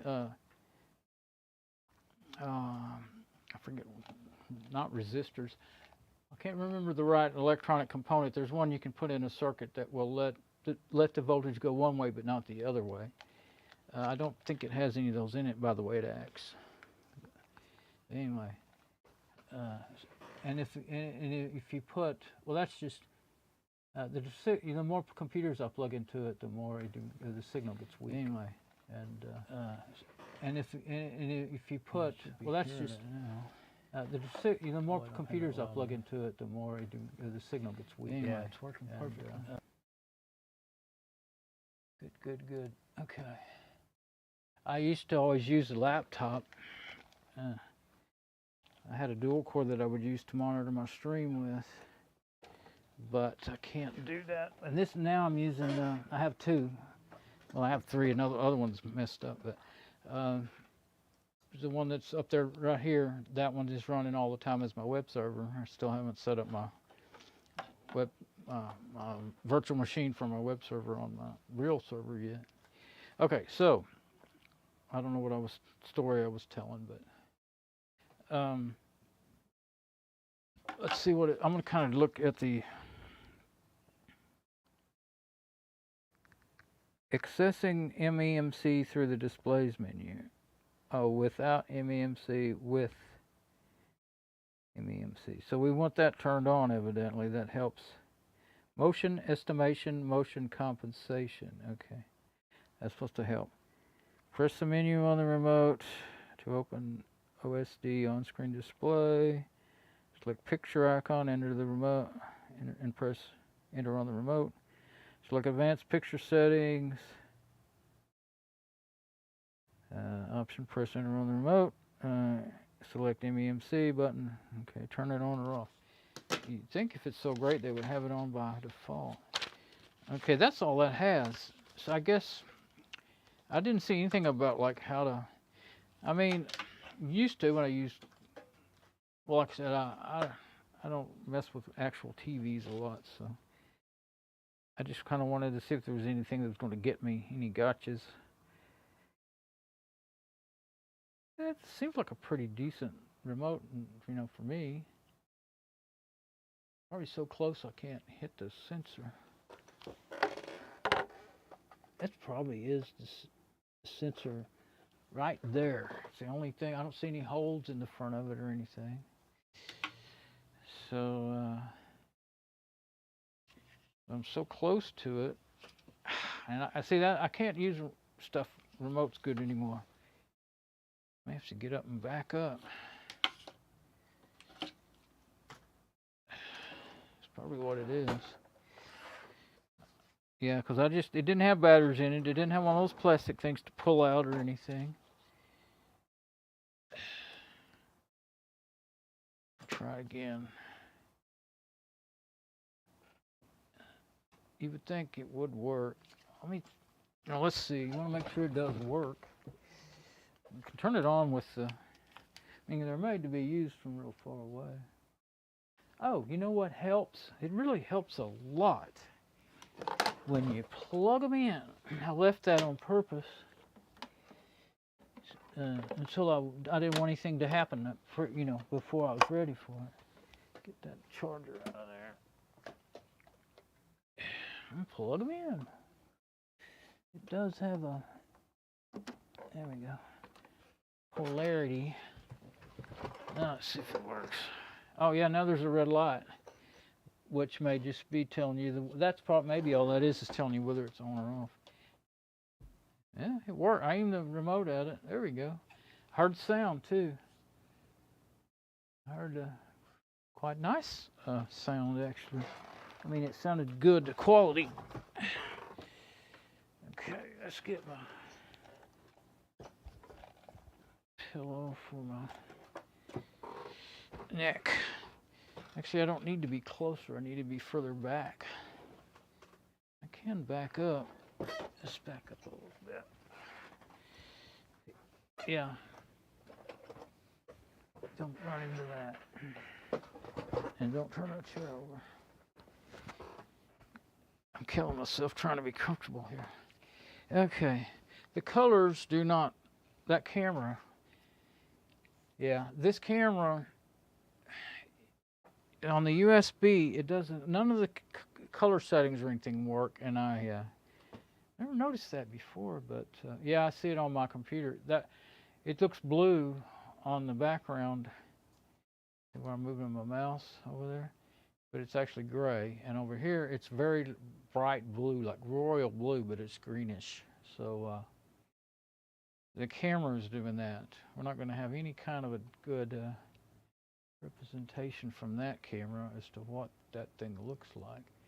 It does work as far as getting, it looks fairly sharp, and I can't change any color. You can't, in this camera, it's a cheap camera, $109.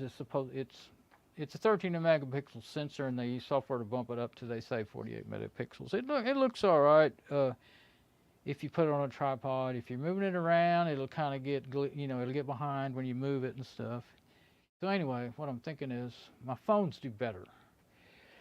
And I could take, I could re-aim that one over there or something, but This is not a review anyway. This is just a unboxing and setup video.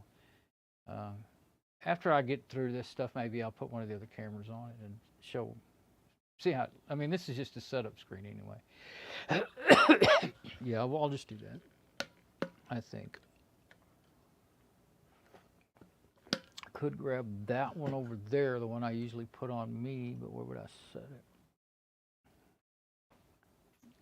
Let me grab it. I mean, it just seems such a shame to do such a bad video of make something look so much worse than it really looks.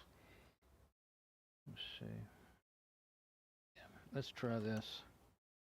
If I can get this out of here without a lot of trouble, it looks like maybe that's going to be the problem. Just getting it out of here without a lot of trouble. I'm going to have to unhook the... It should still stay running, I think. Unless I went to sleep. Nope. Okay. Didn't mess anything up yet. I can set this over here.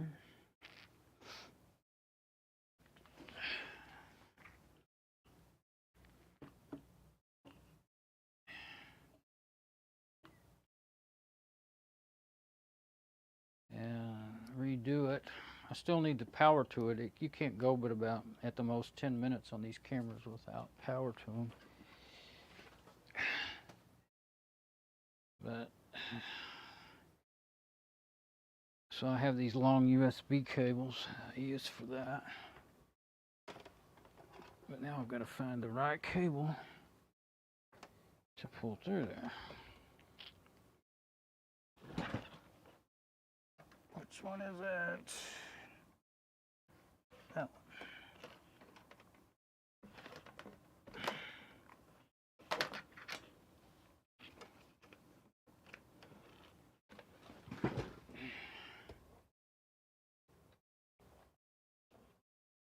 It's hung, of course. Don't know what it's hung on, but I don't want to yank it too hard either.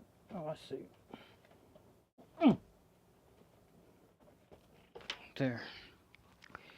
I knew it wasn't really. That's how they do. They always find one little spot to get hung up on. Okay. Yeah.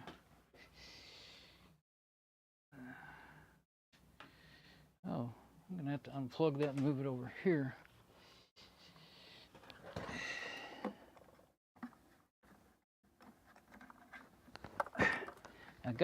I bought some chargers. So I have more chargers now. Bought a one that has 2 amps and 2 plugs, so you can do more than one device at a time.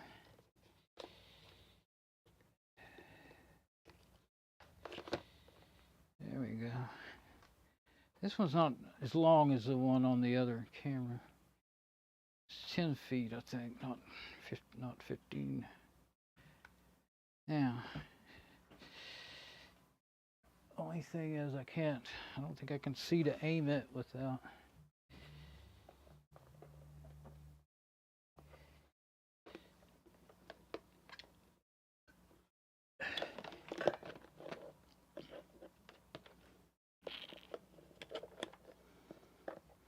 There, it's kind of making a jump rope over here.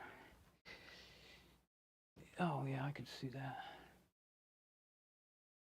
How am I gonna aim it any higher than that though? There we go, maybe that'll do it. Everything I got's custom, or also known as Southern engineered. I'm using one of those big fat twisties that comes with your coffee bags as a way to hold it and adjust it when I need to. The screen went to sleep. Oh, I see.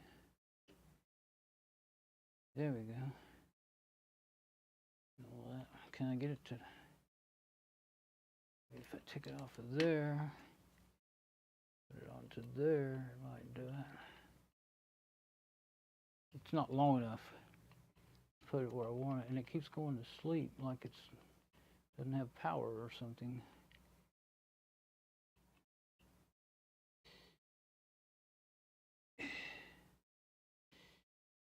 Now this is getting aggravating.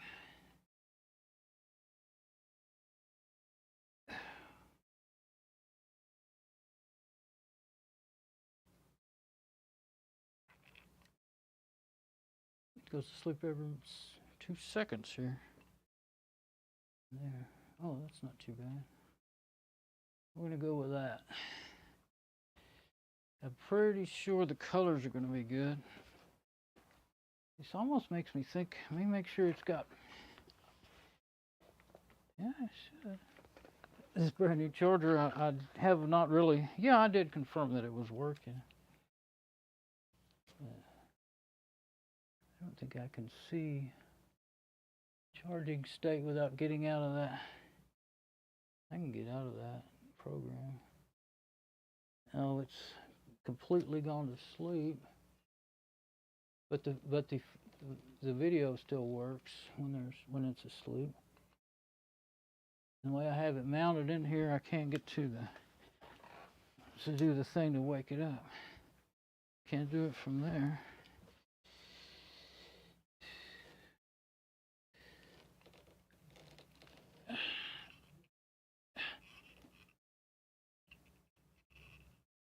Can't get my finger in there.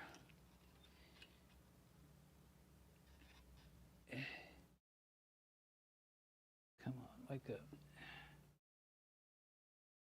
Yeah. Well, just see if it indicated that it was charging. I don't think it is indicating that it's charging. Is my charger I bought no good, or my cable not good? No, it is. It was in one and it was not doing anything, and in the other one it... Oh, it's okay now. It must have just... I don't know if that reset the charging sensor or it wasn't connected good somehow. That's doesn't fit super tight in there. I noticed that just now. Oh, now I don't know if I'm aimed good or not. And I put down my magnifying glass. I can't read these. They're 4-inch screens. I can't read them without. Oh, it's saying you don't have the right charger. It always does that. It does it with these long cables sometimes too. Before I try to switch, come on. Oops. Messed it all up again.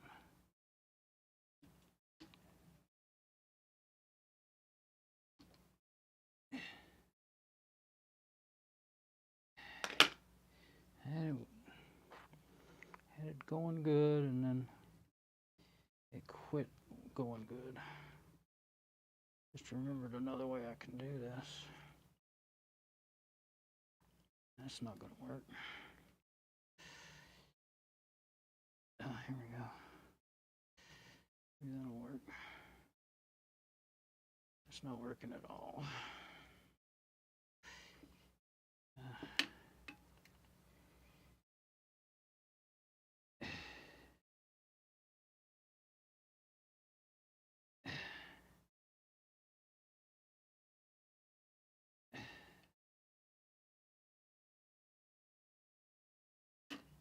Now I can't get it to hold on like it was.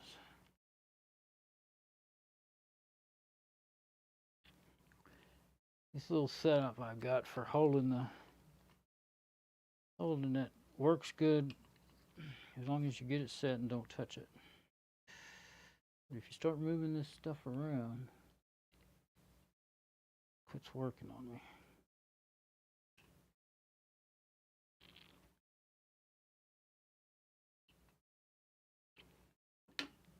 I don't even remember starting to forget how I bent the darn thing to make it stay.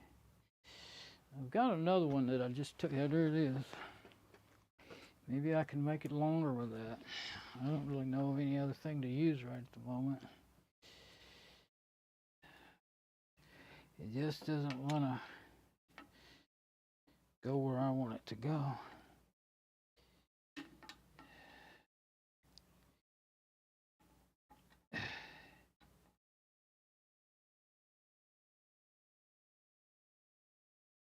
Sorry about the mess here.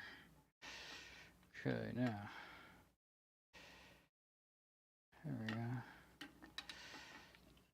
Well, at least I'm not showing you all this horrible video. I'm back to sleep, of course. There. I think now I can aim it. It was just so close to being long enough, but not really long enough. And it goes to sleep every second. That's making me wonder if it's actually not. Now, I can't use the zoom on these cameras, it just gets too blurry, so it's not going to be filling the screen. And as you see, it's taking forever. Oh yeah, I don't want to be, well, I will want to be on the keyboard in a minute. Oh, I need to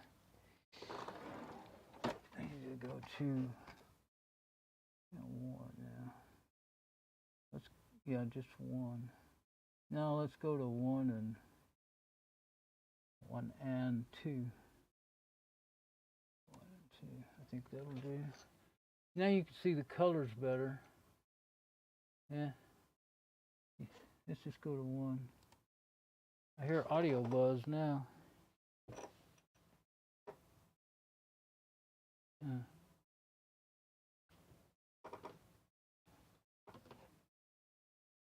I guess it went to sleep or something. Got tired of waiting on me. Let's see. Info, I wonder if that'll do anything. Yep. TV air, okay. It says no signal. My cable may not be plugged in. I'm not going to try to mess with the channels if that's the case. Menu. What was it wanted me to do? Picture. Whoops. Let's turn it off and turn it back on because I do not know I don't remember what mode it was in. There's setup, sound channel. Okay. Oh, picture settings, screen size, wide. Change the settings for the picture. How do you get out of there? I think it would be better if I backed up a little bit. I'm thinking. It's supposed to have like a 178-degree angle, so that's why I thought I could have it up high. Actually, if that doesn't look good for me, if I just put it way up by the wall, it will be good, I think. Well, that's learning these darn buttons is really going to be. Okay, no signal. Menu, guide, exit. Let's go ahead and turn it off and back on. Maybe it'll go back to where it was.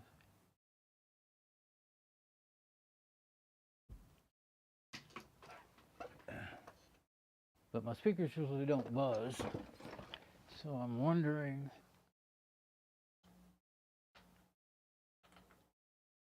Yeah, they're doing that. I don't know why they started doing it. It's doing it now.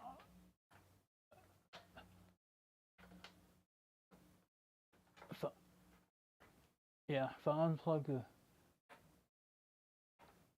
I think it quit. I'm not sure. Got quieter. This cable might not be a great cable.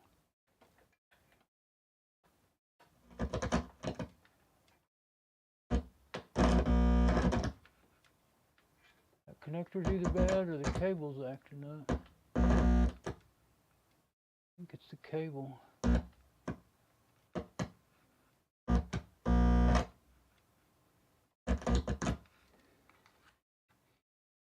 Dang it. Making me mad now.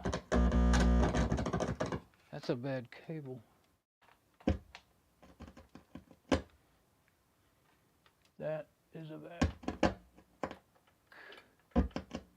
Dang it. Now I've got to find a cable that's good. Can't even get to all my other cables over there. Let's see. This one here is good. Goes down to that other computer. Yeah.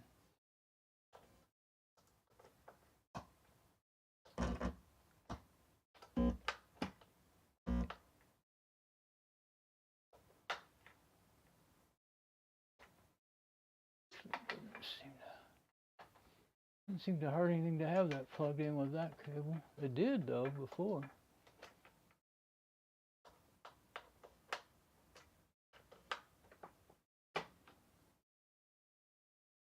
I'm trying to figure out. I know some of these are really loose and don't work good. I'm trying to figure out which ones are which.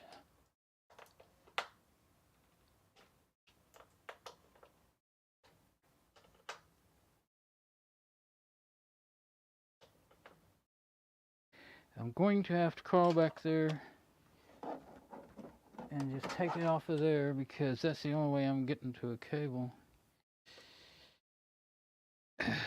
Tie this one in a, where am I on my camera? So I'll tie this one in a kind of a knot to remind me that that is messed up. Those cables don't, oh! Might have a brand new one over here that I haven't got out of the bag yet. I don't remember if I set it left. I had it sitting there. I may have put it in my box of cables, though. Well, yes, I did. No, wait, no, I didn't. There it is. No, that's an adapter.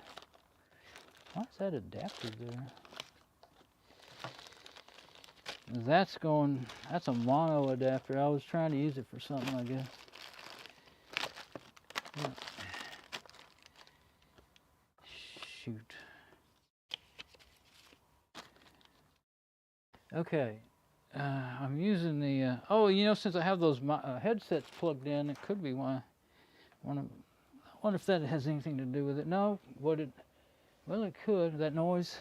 But that cable was, I unplugged I had that unplugged, the one to this computer here, and it was doing that, so.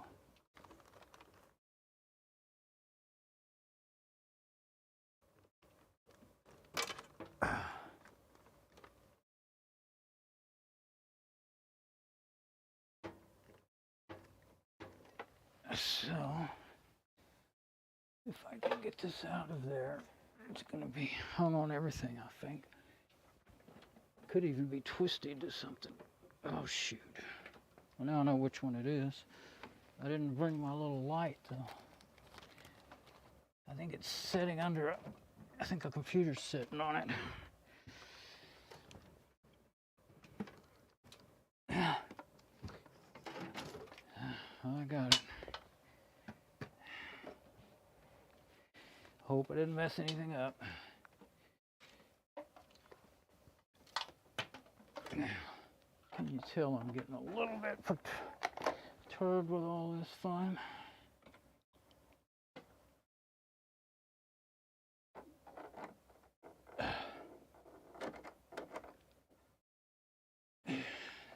Turn the TV off.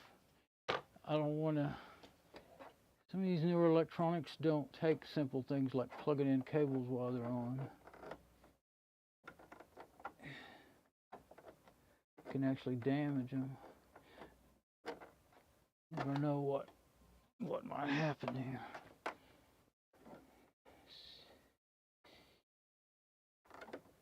I can't find it the way I did a while ago.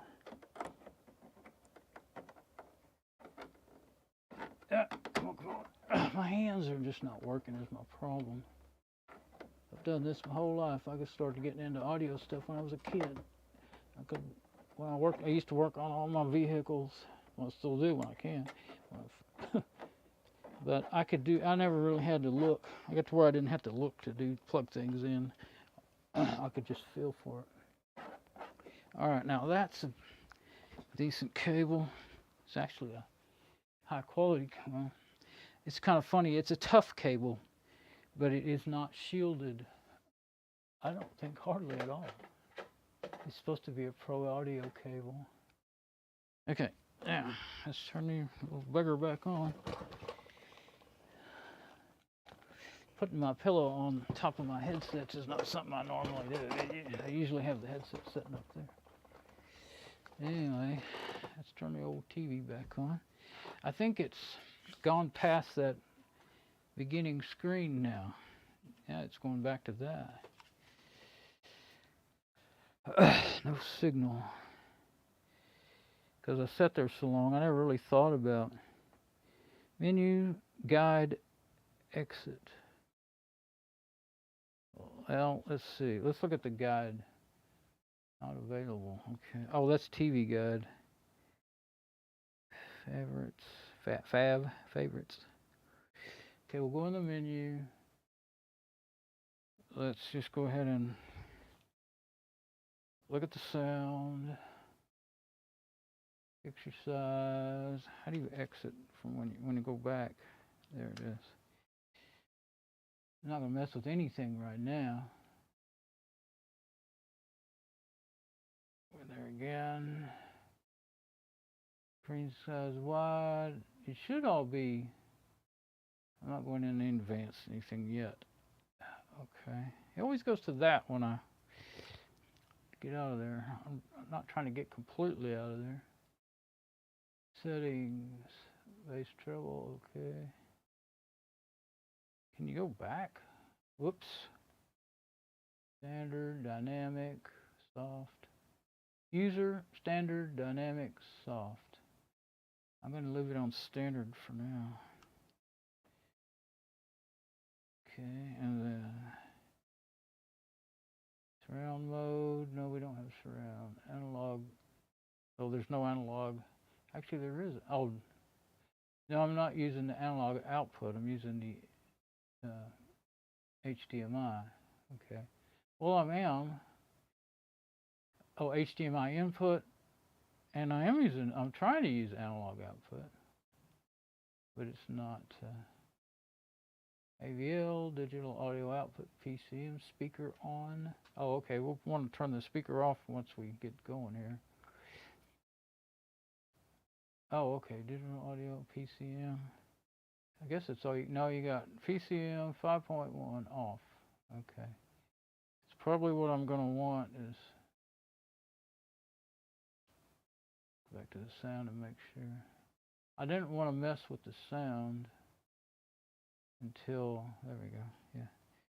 Until I just see what it does, you know. I don't want to mess with anything really until I see what it does, but now I kind of equalizer settings. Well, we'll see what they are. Oh, well, that's cool. It's got a 1, 2, 3, 4, 5 band equalizer. That's better than nothing, huh? 150 to 10 kilohertz. That is not low. Of course, that's maybe because of the speakers, you know, won't go below 150 hertz, but heck, my speakers over here will go at least to. I don't know for sure the specs of my 10-inch. My 10-inch speakers with they have a 10-inch and a tweeter. They go. They sound like they go to 35, 40 hertz. I don't want anything lower than 35 hertz. Anyway, so channel list, air, auto channel search. That's what we'll do here in a second, I guess. Actually, I'm going to try the computer first. Okay, setup. Closed caption. I want that off. I can't stand that. Okay. Depends on where you're at or what it. Clock. OSD on screen 30 seconds. Sleep timer off. CEC. Oh, that's that thing that they said was so great that they want you to turn on. Let's see what it's like without it first, because it may MEMC. Oh.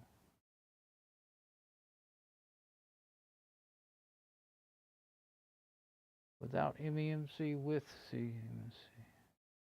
Advanced picture settings. This is not, I think this is not the right place for it.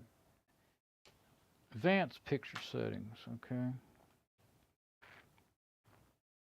At least the remote works really good. Usually if you're up real close, you might have trouble. Okay, I got in there. TV auto power on, audio receiver. Oh, okay. CEC controls. On, off, audio receiver. Oh, that's for that coming back, audio coming back. I don't, device list, nothing there. Isn't there a way to go back without getting completely out? I just want to go back one, not the whole darn thing. Does not look like it will do it. Sometimes it does go back one, and sometimes it does that. I have to start all over. And I don't even know where I was.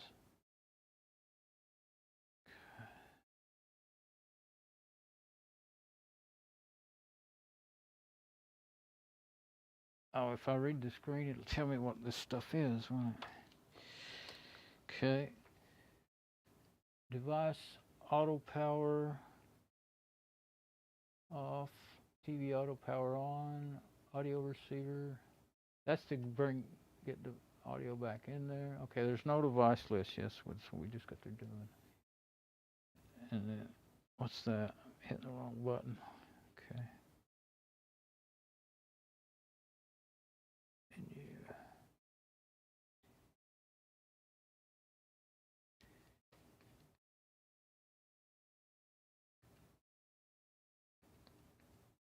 Connect. Root menu. Oh, really? There's no device there. You should be able to go back one.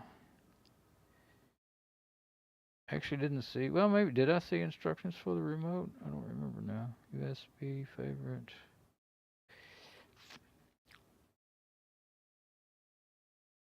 Yeah, you really need to be able to go back one. There's a, oh wait, nope. There we go, hit menu and it goes back, okay. Menu, at least now I know how to do it. Root menu, oh, don't go there. Oh, I'm hitting the wrong button again. I'm going to turn the CEC off because that was the default, but I was wondering. Show CE devices on menu. Yeah. They won't do it. Okay, so we'll go back in there one more time.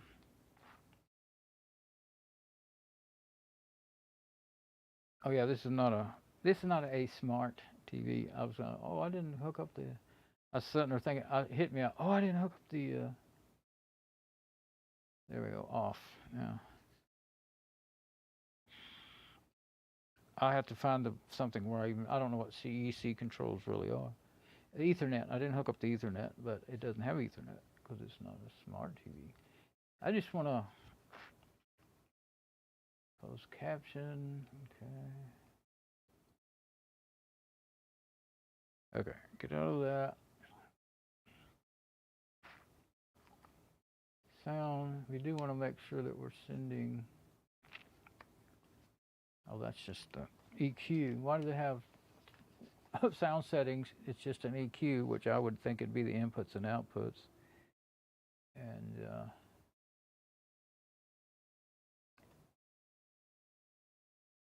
I don't like menus like this. I get really aggravated with them pretty quick. Okay, clock. Okay, channels. If I put it in the channel search, it'll no telling how long it'll take to finish. That's one reason why I don't want to do that. Close caption. Can't go back. Channel.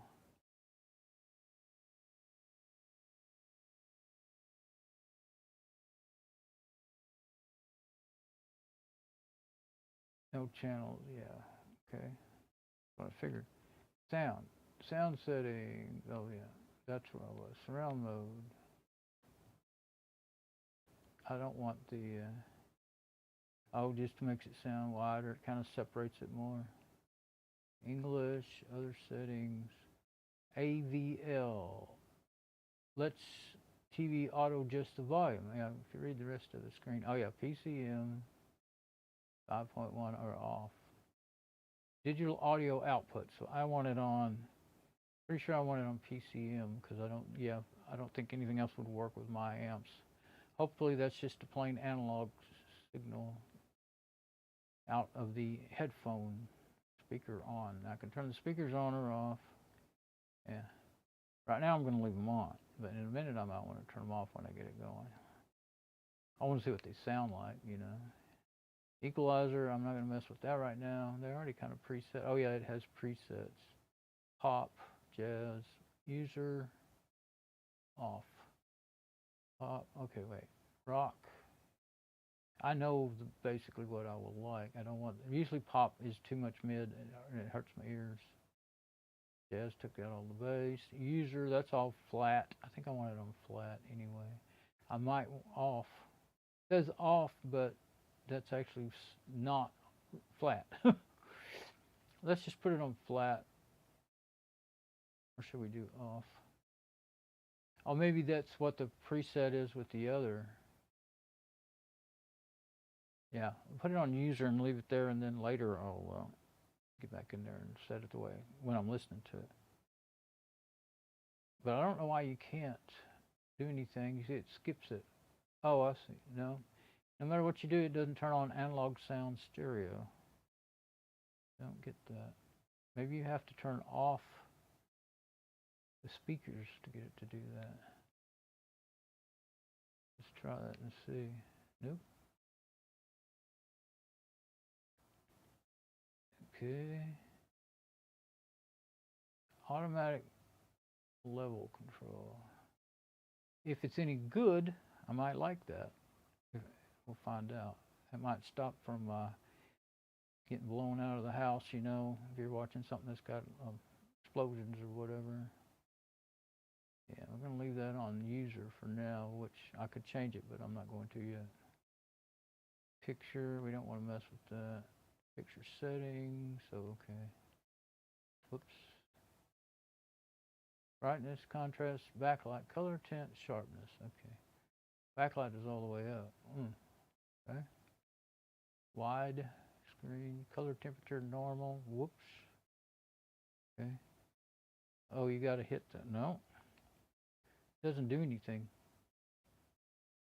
Advanced picture settings, dynamic control, dynamic contrast. I might like that. We'll see. Film mode, video noise reduction, DT noise reduction, MEMC. There it is. White balance, HDR. That's the one that they said. It makes things evidently not look as blurry when they move, but I don't know what it'll be like. My main thing, I'm mostly going to use this for my computer. Well, I mean, I'll read on it a lot, is what I'm trying to say, but I will watch a lot of YouTube videos. That's mostly what I make YouTube videos and I watch YouTube videos. Yeah, okay, so now I know HDR middle. What's that? Middle, high, low.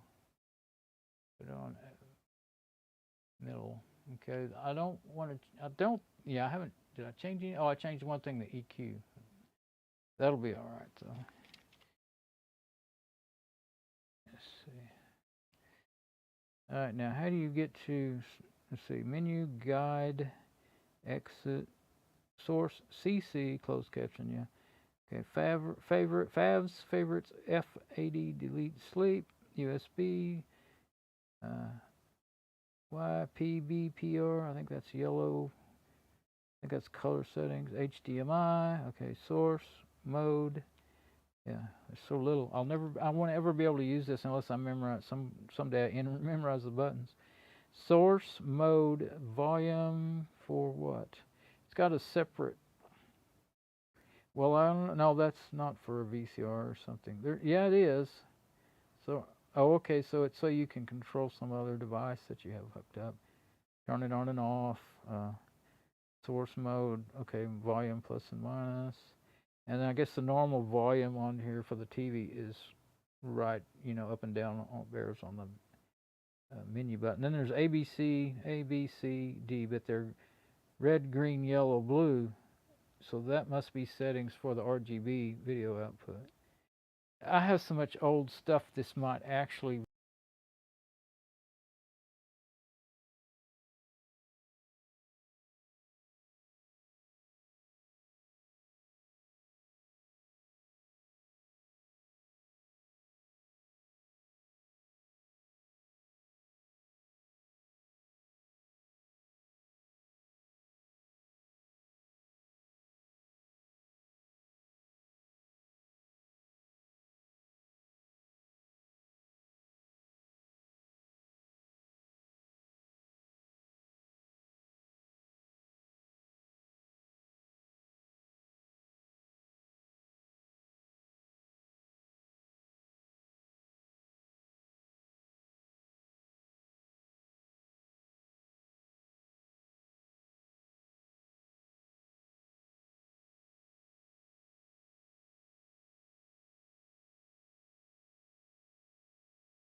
Yeah, I forgot and left that playing. Through the headphones, I don't hear it, and it actually causes, I think it causes, and the computer's getting tired. And I'm getting tired. I'm not even thinking here what I'm doing. Holding a mic and all that stuff. Let me get over here and, yeah, I think that's the problem then. The computer that I'm streaming from has about had all it can, done all it can do. Get these headset off.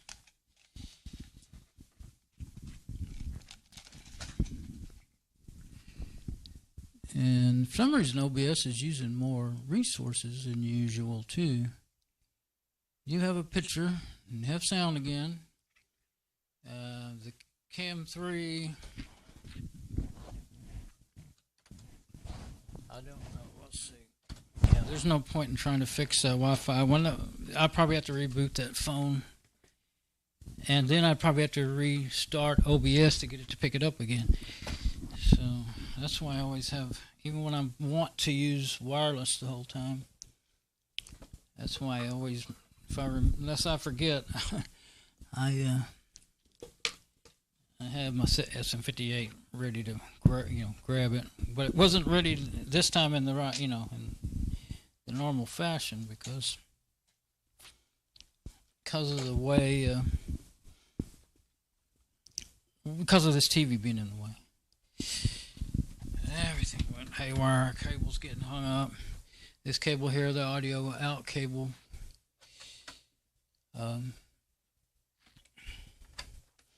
Got hung on the edge of my tray that this thing is sitting on. I'm going to turn it off again to plug it back in. We don't want to mess anything up. This is brand new. I already got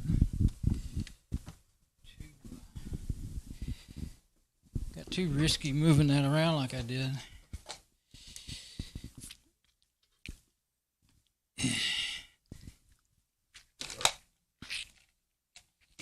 You might think you can do something at one moment, and then the next moment you're sorry you did it. Okay, turn the TV off. The server will just stay on. Turn it off, and then I'm going to lay this mic down here. Okay, so I'm going to plug my sound cable back in. I'm still getting buzzy.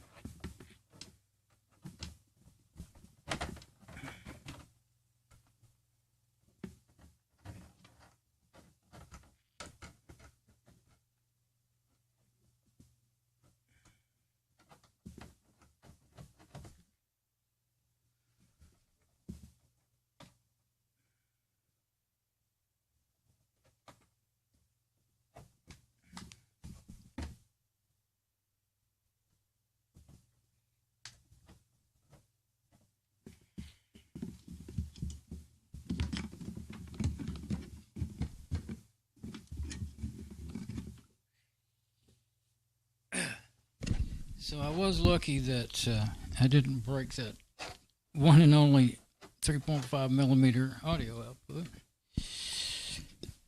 Now, are we done with all the noise? Let's see. I don't remember which one. Oh, I think that was me plugging the send back. I think that's okay. I don't remember which one it was in, and there's a bunch of them are loose and they don't make good connection. But I think I got it in one that works. So let's see.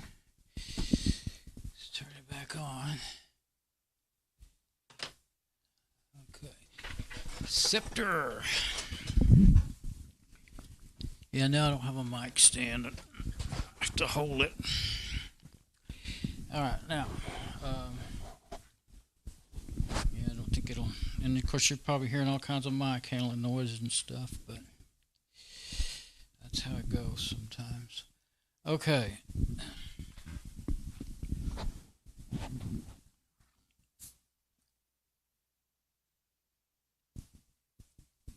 don't know if I can make that text bigger easily or not. Menu source. Let's go into the menus and see.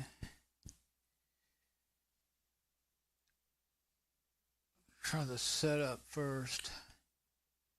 I keep going past it. Clock, HD timer, sleep timer, CEC, picture.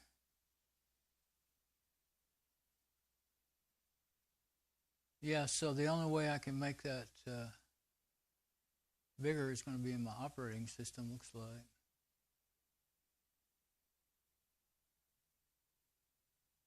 Yeah, MEMC smooths the video frames by making a moving picture clearer for viewers.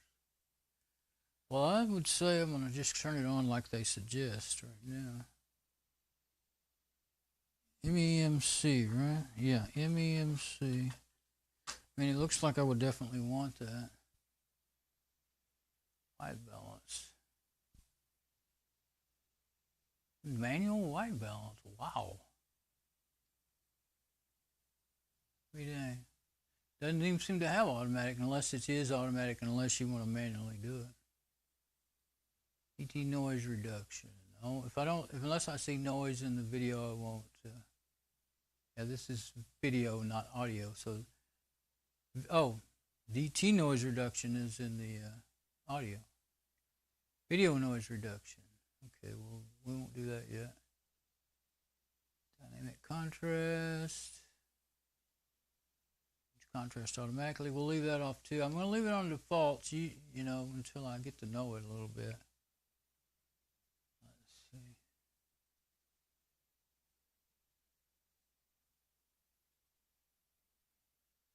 Yeah, it's on flat, which is, yeah, now if I'm getting sound out of the computer, that's what next thing I want to know.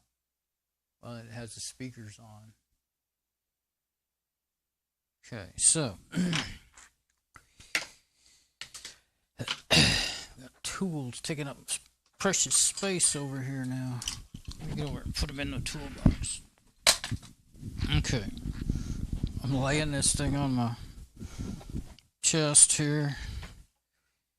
It's a good thing I got a belly that keeps it from sliding all the way down. It's working. You may hear my heart. I don't think you'll hear my heartbeat because I have a compressor noise gate on this thing, so should be okay. Now,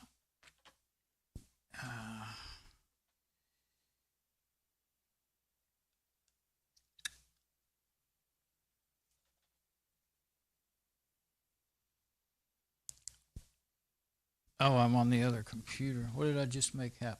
Dang it. I switched to the different camera by trying to type on the wrong keyboard. Okay. Camera one. Go back to camera one. My stream is back up and going. I never did really. Well, let's look at it on my server. That's what I'll do once I just need to switch to the server. Leave it just like that. This video may have already been messed up so much I'll need to upload the backup anyway. So, what's the next thing you do? I want to get on the server. Oh, I need to switch the KVM switch. Leave that like it is. I'm going to get out of that. Now, if I get off on another window and I forget to, and type in the wrong screen, then, yeah, okay. Then it won't, it might do something, but it won't mess up. Hopefully, it won't mess up my video. Okay, yeah. Yeah, I won't have any signal here because I unplugged the cable and put it over there, but I still have to do that for my keyboard to work unless I wanted to plug in that wireless keyboard or something. And I don't.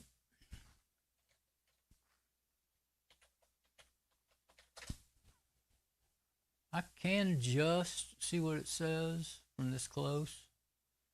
That'd be really, you don't want it this close though.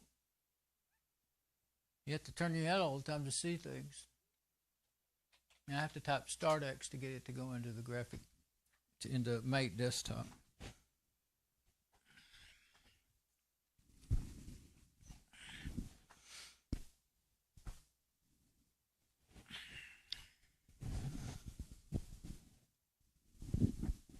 What did I just do? Oh, I didn't type it right. I typed start, but I left off the X. By accident.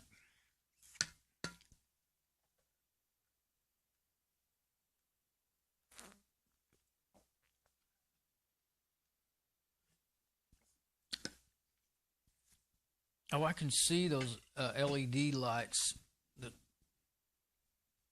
here and there.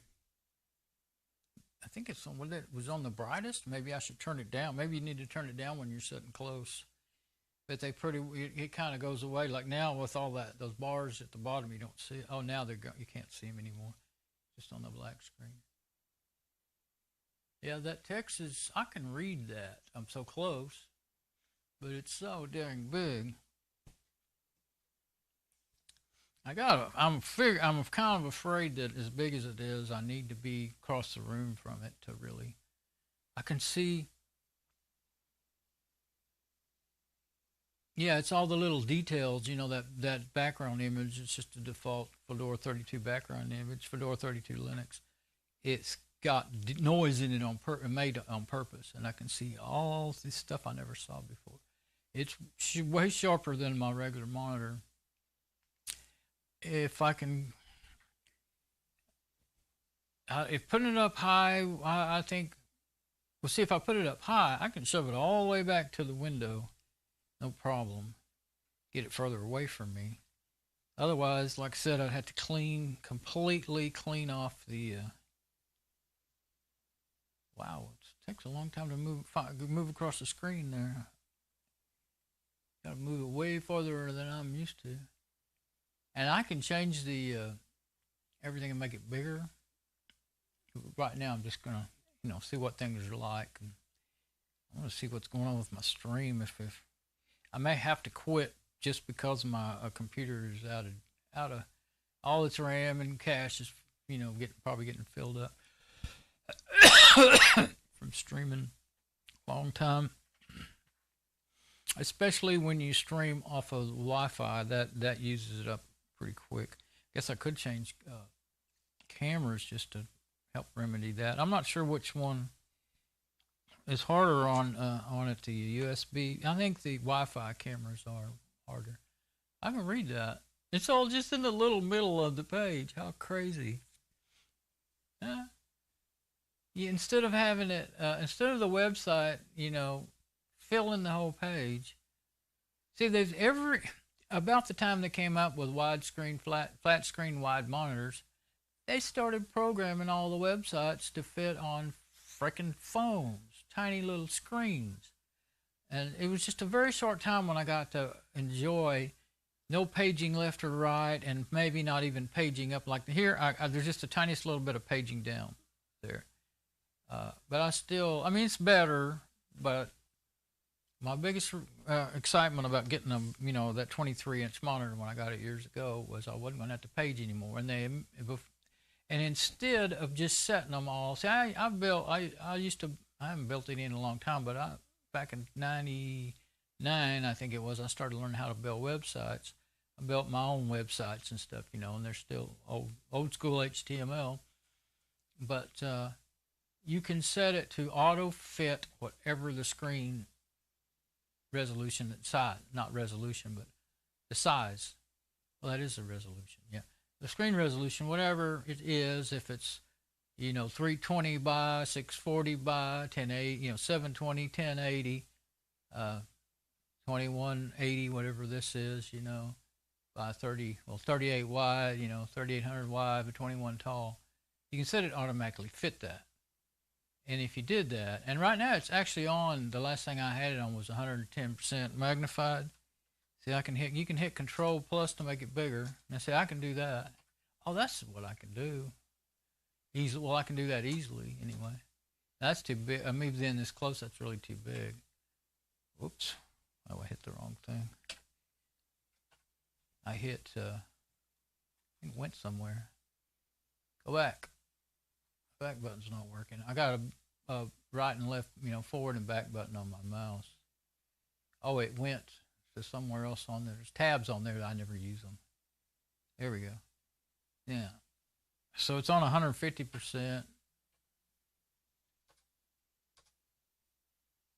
That's pretty good, but at this close, it's a little too big. But it's actually easier. If you get too big on your regular monitor, it'll get to, like, you could never get this big on a regular monitor. It wouldn't fit in the little boxes. But anyway, yeah, you can. So I would have to, if I was far away from it, see, I could set it to, say, 240% larger for all text, but I don't know how it would work on the programs. I'm just doing that with Control Plus and Control Minus on the keyboard. And takes my eyes a minute to kind of adjust to what I've done. Yeah, right there, that's 170%. Even with me close, that's kind of looks the clearest to me. Oh yes, I was going to go to my stream and look at it. It's kind of clunky moving the mouse because I got to pick it up. It's so wide that my mouse pad's not wide enough. I'm using mouse pads, even though this is doesn't have to have a mouse pad. I like them. They work better on a solid surface, and I like the soft mouse pads, but they work better if you're on like this. This where I have my mouse is an add-on to this desk that I made out of white oak, and I gotta get to my. Well, that's cool. I can see all that stuff and read it. It's hard for me to read, and I see so many more of them. I think I'm going to end up probably liking this. There's a live dashboard there. I am going to need to move it away. It's the light, when it goes white, it hurts my eyes, and it's already, I can feel the strain starting already in my eyes. And I mean, I'm close. I mean, I'm closer to this one than I am to my regular monitor right now. So, not a good idea there. Analytics, live stream. There's a little bitty view of my stream. See what happens when I make it big. Oh, it gets big. Okay. What's the volume like on here? Make sure it's not too loud. Oh, and it's still turned way down like the way I always do it. Oh, but it went all the way up when I turned it on. So should be able to hear. It was caching. I'm not hearing any sound though. Great Scott. So the sound must have quit again. Not sure why. Maybe the settings on the T. No, that wouldn't.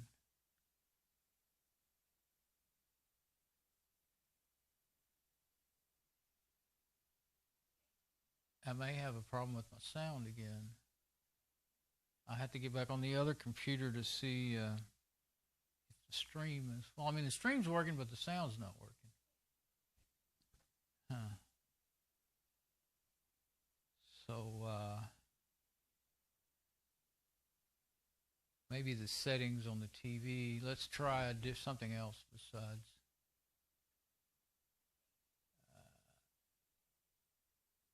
Go to my channel and just play one of my videos for a second. Weird. I've never had it, set this close to something on the internet. Okay, there. Yeah, that's my live stream. Let's just try that one. Last video I made. I don't think we're going to have sound. I don't think it's coming out of the TV, but I'm not hearing it out of the TV speakers either. Maybe because I have the earphone thing plugged in. That's why. Yeah, we have no sound. The TV's not putting out sound. And it is turned way down, but let's turn it up and see if that does anything.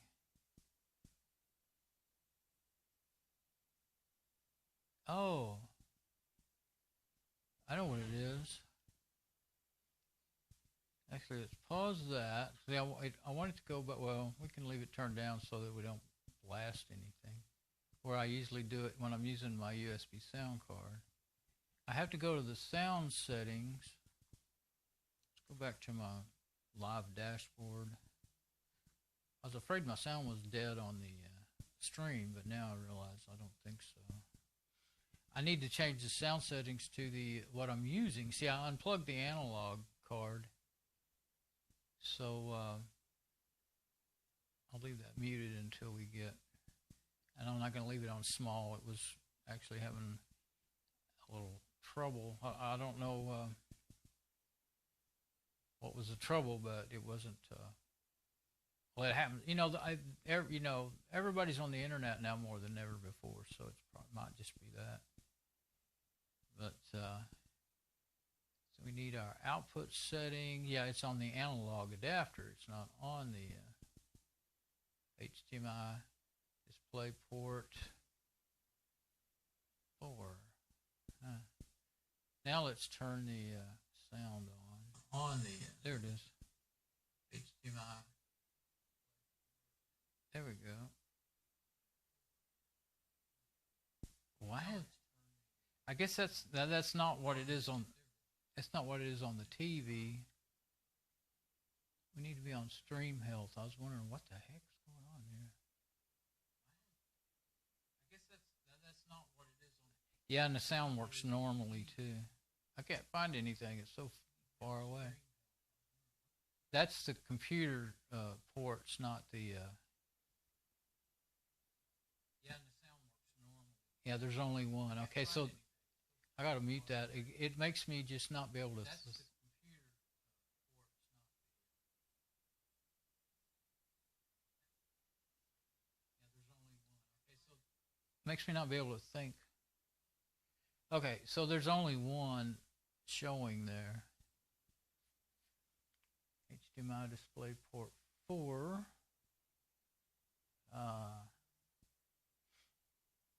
That's all there is. So that's just what it.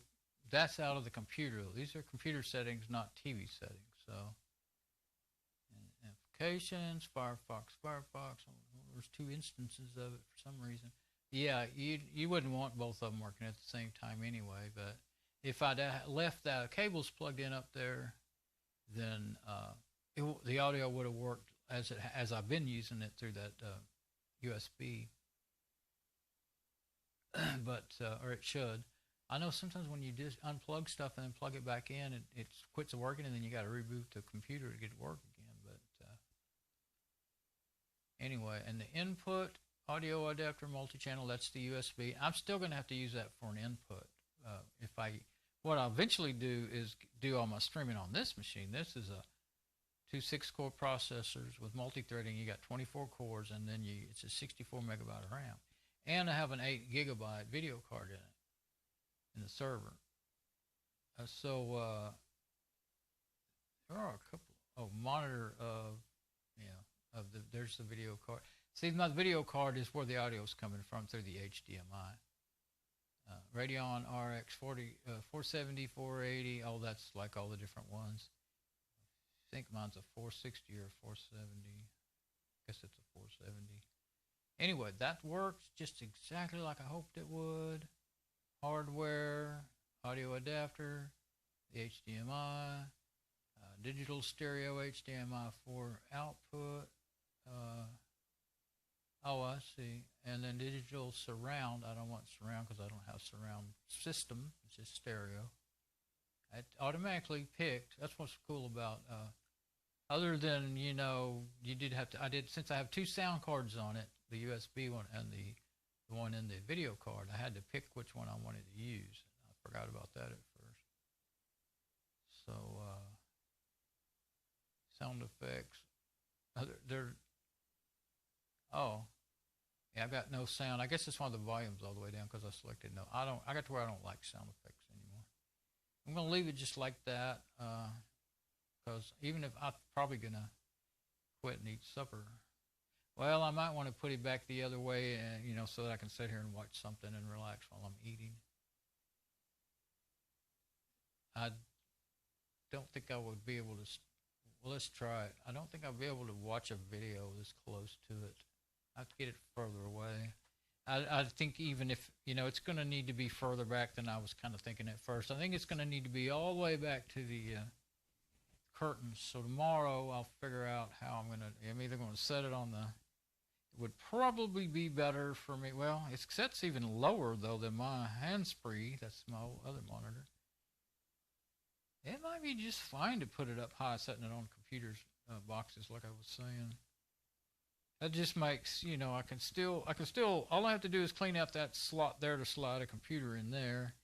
Either one of my computers in the bottom of the rack or one out of the garage and put it in there. And I would be really comfortable leaning back looking at it.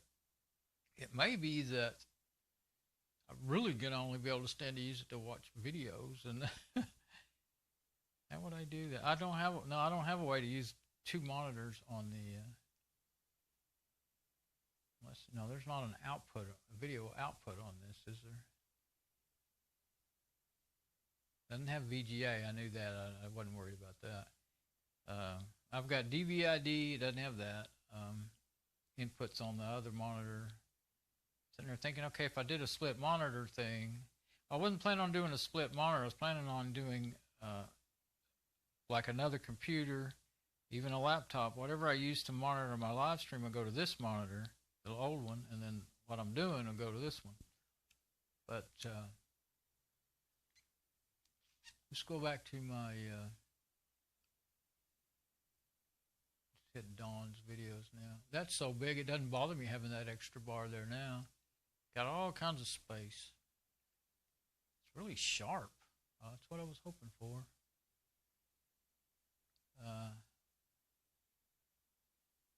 Oh, okay. So yeah, that one that last one I did, it wasn't a live video. It was a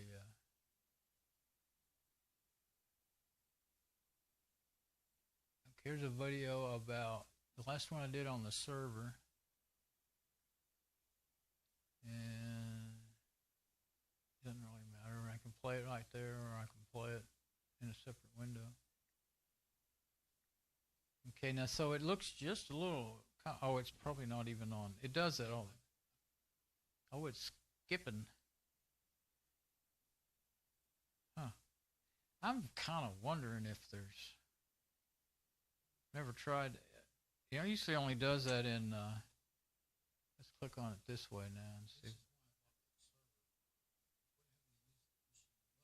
I can still hear myself on my live stream. Why is that?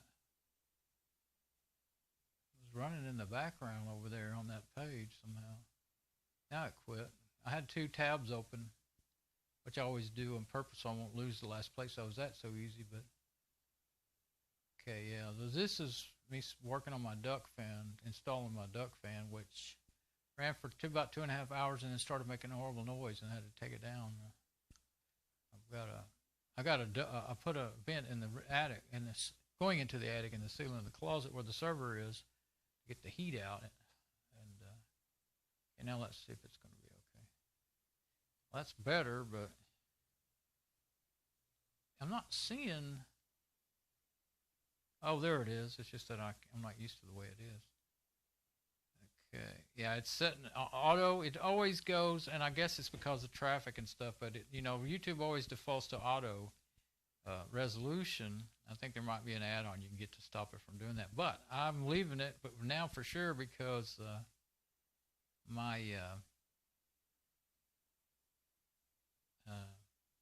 so it's on 720, and I do my videos in 1080, so it should. Yeah, now it's more like it. That's good. Now it's nice and sharp. I do have a couple of 4K videos that I uploaded that I did on my camera. Oh, it's not playing. I was wondering why. There we go. It was still in that settings. Come on and play. Okay.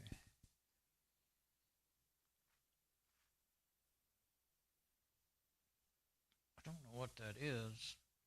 Why it's just showing Google.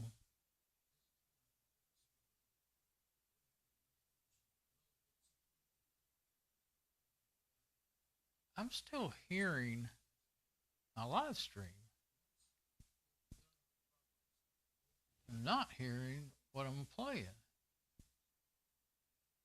What's going on with that? Oh, that's turned way down. But why am I hearing my live? My stream is down.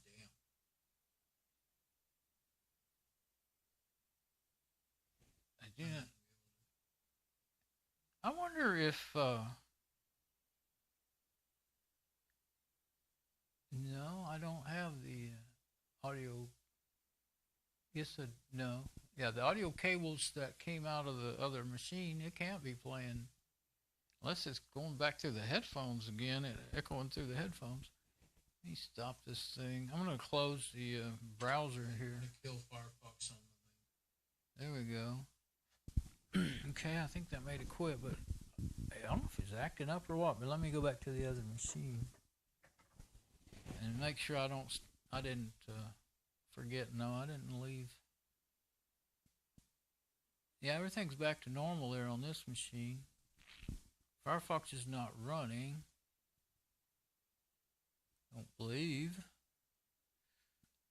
Yeah, okay.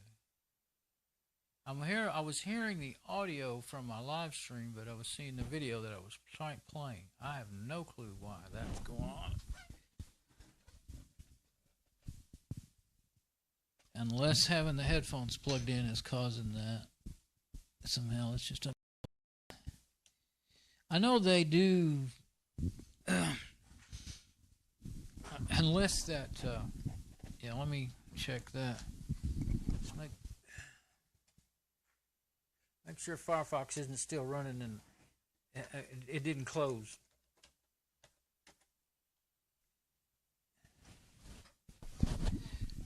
When I tried to close it a while ago, make sure I spelled it right. Yeah, okay, so Firefox is not running on this machine. That's all good. Okay. But I was hearing, yeah, there's what I was doing a while ago. Something really strange is happening. Excuse me. With my audio. And the speakers on the TV haven't made a peak either. I left them on, you know. So I don't know about that. Get back on the server. Now, it may be that this machine. I just don't see how an 8 gigabyte. Sometimes I think the video card is actually getting a little behind on some things, you know. Can't see an 8 gigabyte video card doing that unless the drivers aren't working well. I'm using just the open source drivers that were either already there or they were already there, and it just picked them up and started using them the first time I booted up with this card in there.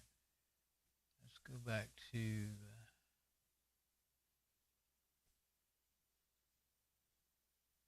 trying to find my regular channel this time. There we go. I can the live stream will show up on there too. Now I won't go to it. There it is right there, but I won't go there. I'll just go to that video. I think it's the one I was on a minute ago. Maybe I was just crazy and I was watching. I might have been watching my live stream and didn't realize it. Must have been.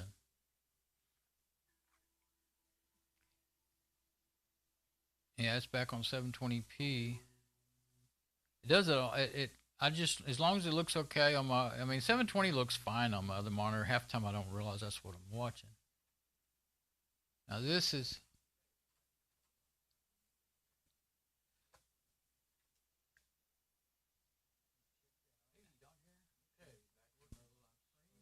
that's me checking my video stream. Let's go forward a bit. Use the right keys to go forward and the left keys to go back. That's me opening up that fan, I think. Yeah, it looks a little fuzzy at this close to this big old monitor. It actually has upscaling. It doesn't necessarily look like it's being upscaled to me. Yeah, like see, whenever I skip ahead, it used to do it seamlessly. Now it's kind of takes a minute. But now one thing depends on which camera I'm on. Well, actually, yeah, all my I got to stop that so I can talk. My my phones are only 2 megapixel, and I have to do them on 720p because the Wi-Fi just can't. Even with gigabit routers, it can't handle. Especially since I have two 5 megapixel security cams running all the time now, and my phones, but it never could before I got them. The phones 720 is the highest resolution I can stream without everything starting really getting dropping frames and getting bad. The USB camera, the 4K, 13 megapixels. It's not really 4K, but they bump up. Anyway, it stream when it's on USB. It does 1280 by something. It's just under. It's kind of between 720 and 1080. Yeah, but I set my palette in OBS Studio to 1080p. But depending on which camera I'm on as to what how clear it is, Like I can trying to get back to my videos. Well, yeah, that video, somebody made a comment on a video today. Oh, I can probably find it by going to my Gmail, I guess. Oh, that's the wrong button. What is that video? What was it about? Oh, the coffee maker, yeah. Oh, let's just do that. Comrie camera. Some of these are done in well, that one was the one that looked really good, though. Let's see.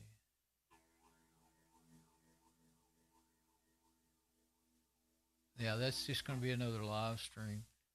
Okay, so I need to...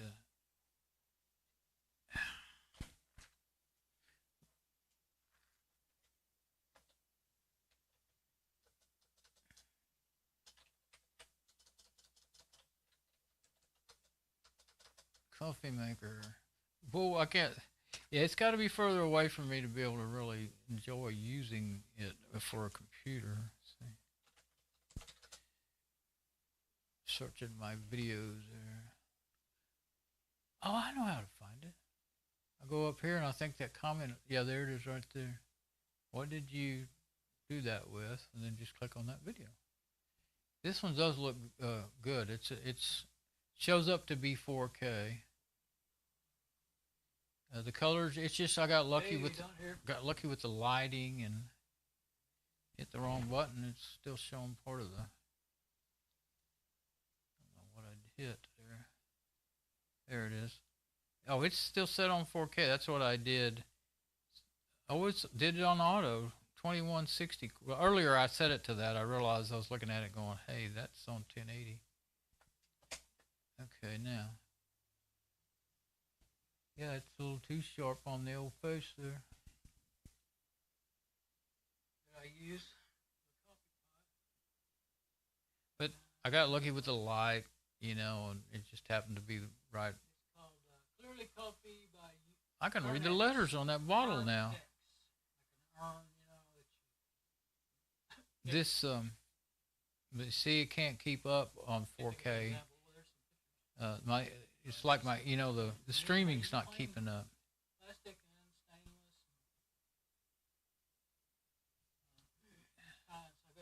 I had 3 bottles of it. I think it's the only one I got left, and it's not full. I hit mute in it. Did I hit mute? Yeah.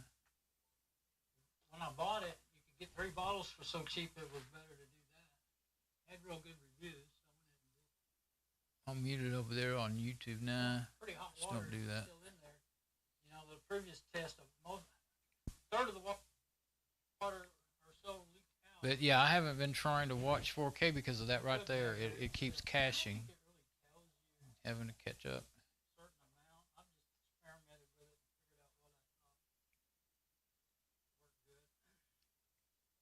I can just mute that on my keyboard, so I can't. It does look better on this than it did.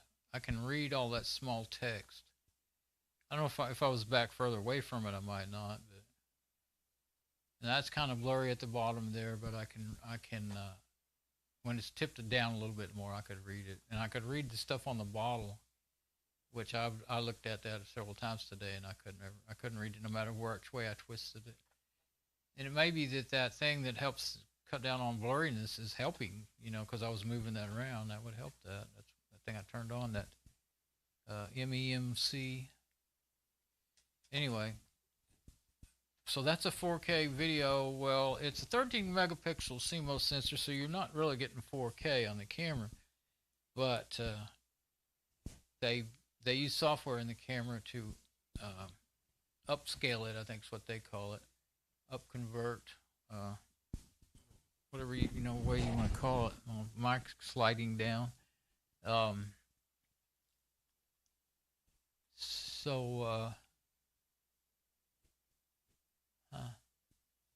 Yeah, now let me go back. I don't even remember. I don't know what went so odd about the live stream audio and all that. Let me see if. Well, with this hooked up like this, I can put leave the YouTube videos on normal. I don't have to keep turning the volume down in the player window. And I don't know why it keeps going there. I'll leave it there, and it was going back to that. I was opening and closing it earlier this evening. Now it keeps going back to analytics, and I don't know why. The stream's good now, though. It's not messed up. Let's see. It's doesn't look like it's on 1080. No, it's on 480. Let's see. Yeah, okay, it went to it. Yeah, now that's as good as I would expect it to be, because the actual camera I'm filming with is only at 720, but the palette's 1080. You can see that's why you got the black bars on the left and right. And yeah, that's as good as I would expect it to be, because the actual camera I'm filming with is only at 720.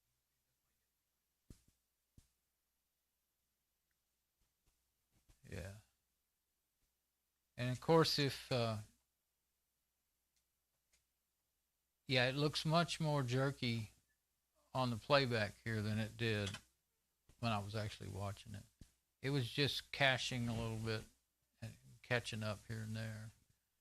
Now it's doing it all the time. I may have to look into. I never even try to install. It might be that video card really doesn't need the proprietary drivers to work right. I did see some reviews before I bought it about there were people that gamed, and they were having well, some of them had real trouble. It didn't work worth the crap for them. Some of them it worked okay, but it would kind of glitch, kind of get behind us, like it was looking just now when I was playing back that video. But that's that was it's playing on the 4K TV, but it's 1080p video, and then I can't think of the sequence, but anyway. But when I just watch videos, the only problem I've been having and never used to have until this, the whole pandemic and everybody's going to working at home and doing all that stuff, staying at home, working at home. They've been talking about how the internet, the whole internet system is being overwhelmed, at times, at certain times of day and stuff. So, and YouTube a week or so ago, YouTube just went down one night. I mean, it went down, but it couldn't play anything.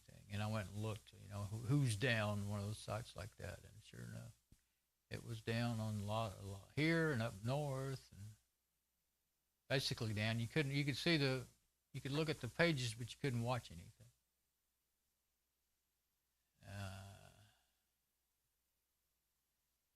making my videos again. Now I'm getting too hungry to keep going on. But, yeah, I'm pleased. I mean, without doing anything but just making the text bigger, you know, with the keyboard. And it stays where you put it, so I can do it that way. I haven't opened any programs other than Firefox. Let's see. I don't want to play another one of my videos anyway, so. Okay, the stream, yeah, it was still working. So let's see what kind of program I might want to open up. I don't have a lot. I don't even have all my programs installed. I just set this up a month or two ago, and I've just been using it and not.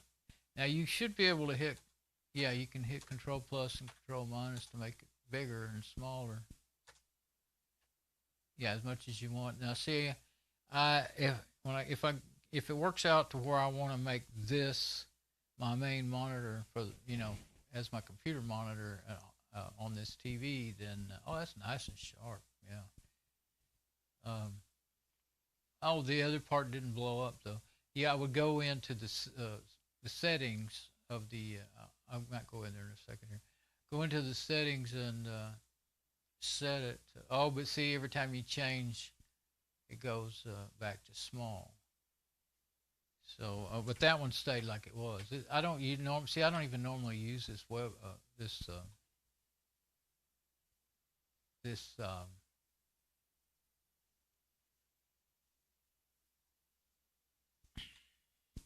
and now one's bigger and one's smaller. I don't normally even use. Oh, that white's killing my eyes.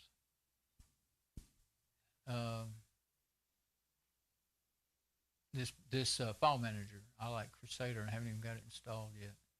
I just got some. I wanted to do videos of it while I was doing it, so I've been putting it off. And I've just been using the basic stuff here, but.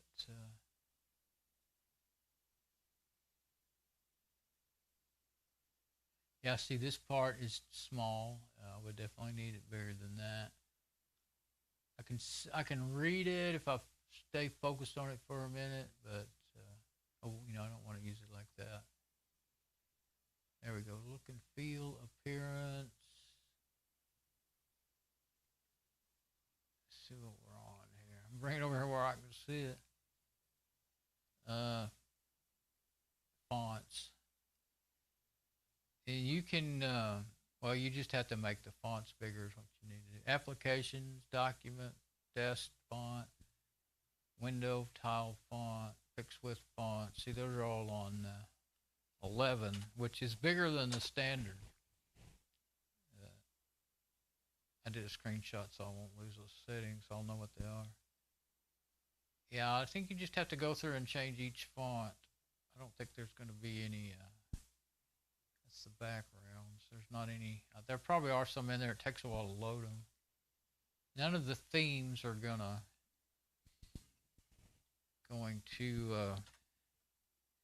have, you know, big fonts like I would need to use it on here.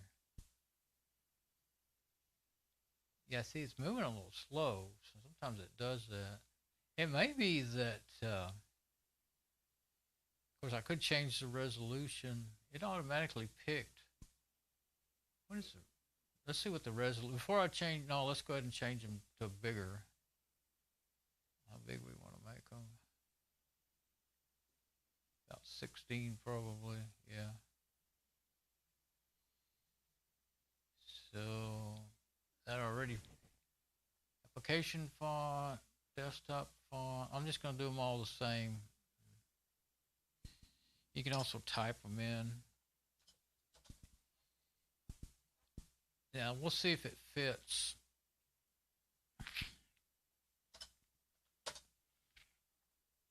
I've typed in, just putting in the, you know, changing the 11 to the 16, hit enter, and then hit, it says select instead of OK. That didn't used to be like that, I don't think. We don't want 116. Yes, oh, I'm hitting the wrong keys, I think. Thought it was not responding. There we go. Yeah, see, now it's quite a bit bigger, but that might be about what I would want. I might even want a little bigger than that. Now I can read the stuff better. That's how it's really wonderful how you can do that in all the Linux, Fedora and Debian. That's the two main ones I use. I've tried out some other ones a little bit.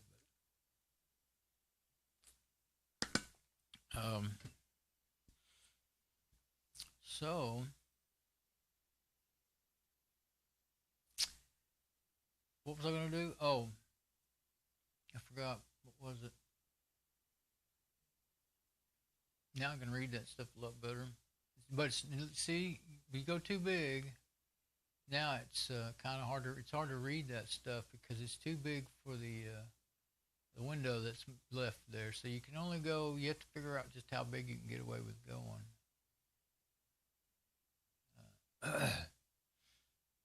There is the accessibility settings, but they're just usually hard unreadable. They can make it so gigantic and not. Well, I don't know. Now I don't know if it still fits when it's like that or not. I could try that, I guess. Control center. I completely forgot. Normally, I always like everything full screen, but that's a lot of white there. It hurts my eyes. So I want to be able to see everything that's in the screen, though, in that window. Oh, I see. Okay. Well, we'll do it this way then. There we go. Now.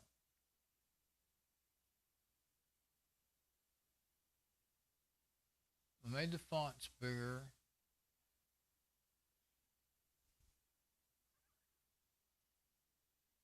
I've forgotten what it was, the other thing that came into my mind.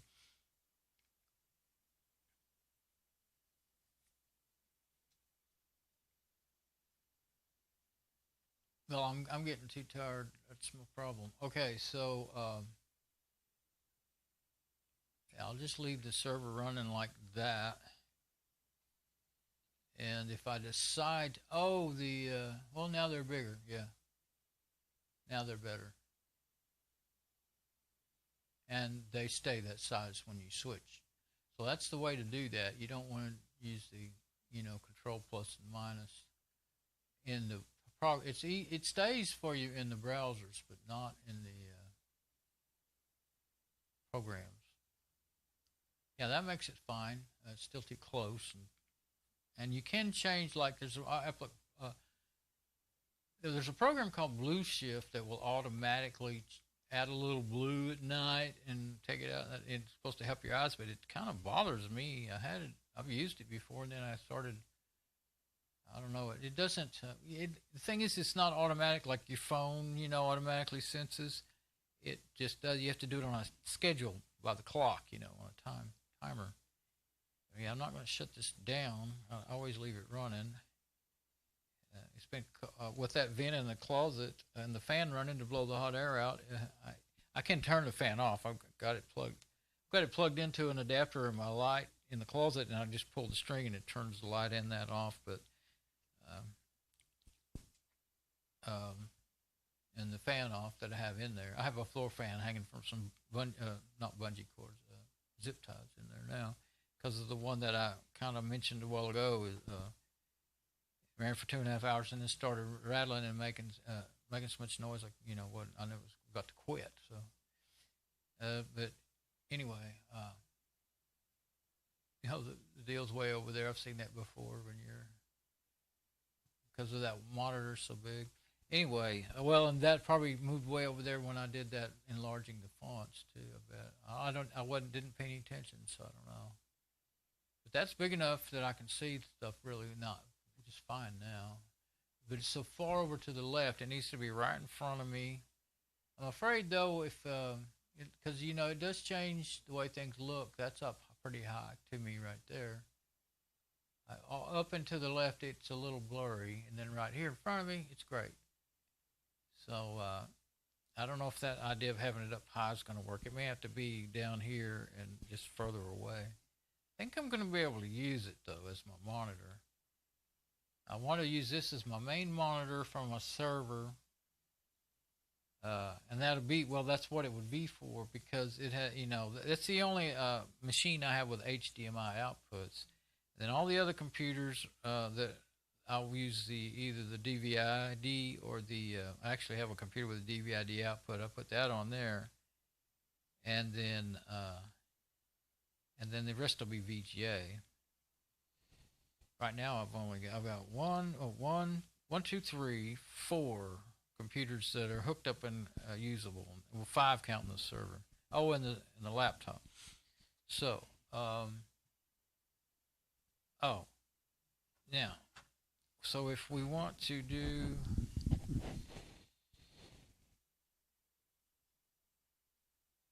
let's one more time before I get off the computer portion. I mean, it'll just still be there running, and that's fine. That's the way I've been doing. I want to do it.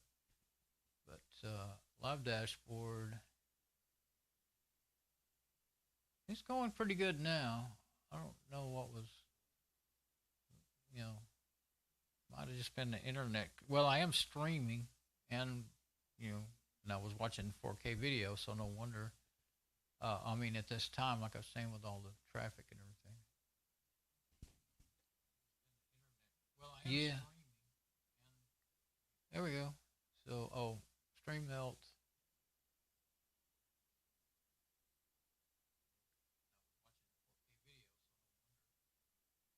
Excellent. It's a tiny little. Used to be a nice little wide, a green bar.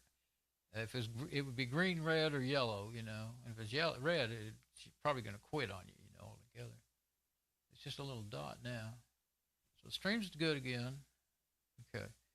So now on my I'll go to my menu. Oh no, I don't want the menu this time. Oh, we press it once you go in, press it again you go out. Okay.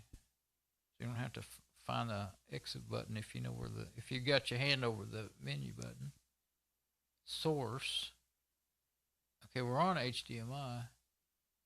HDMI 2. Just when you hit HDMI, it just go. Oh, yeah, it will toggle through. I think it's there. 3. It takes a little while to do it. There, 1. Okay, but if you want to go to TV, then you have to go to source and do it. You hit the button and then you use the TV. Yeah. Mono. Why does it say mono? No signal. Now, I haven't ever, done anything about setting up channels. I'll go ahead and see how long that takes. If it takes a long time, like I figure it would, then let's see. Setup or no. We need to go to channels. Okay. Channels. Channel list. There wasn't any channels. Favorite list. Channel settings. Channel 5. Skip favorite label. How do you do anything about that? Oh, we don't want to skip it. If it's in there, I'll probably be able to, and it's not, I think it's 5.1 and 2 and 3 or something. Signal type air. Yeah, air or cable. Yeah, air. Sometimes I put it on cable just to get some other channels. You can see them, but you usually can't play them. Years ago, I think you could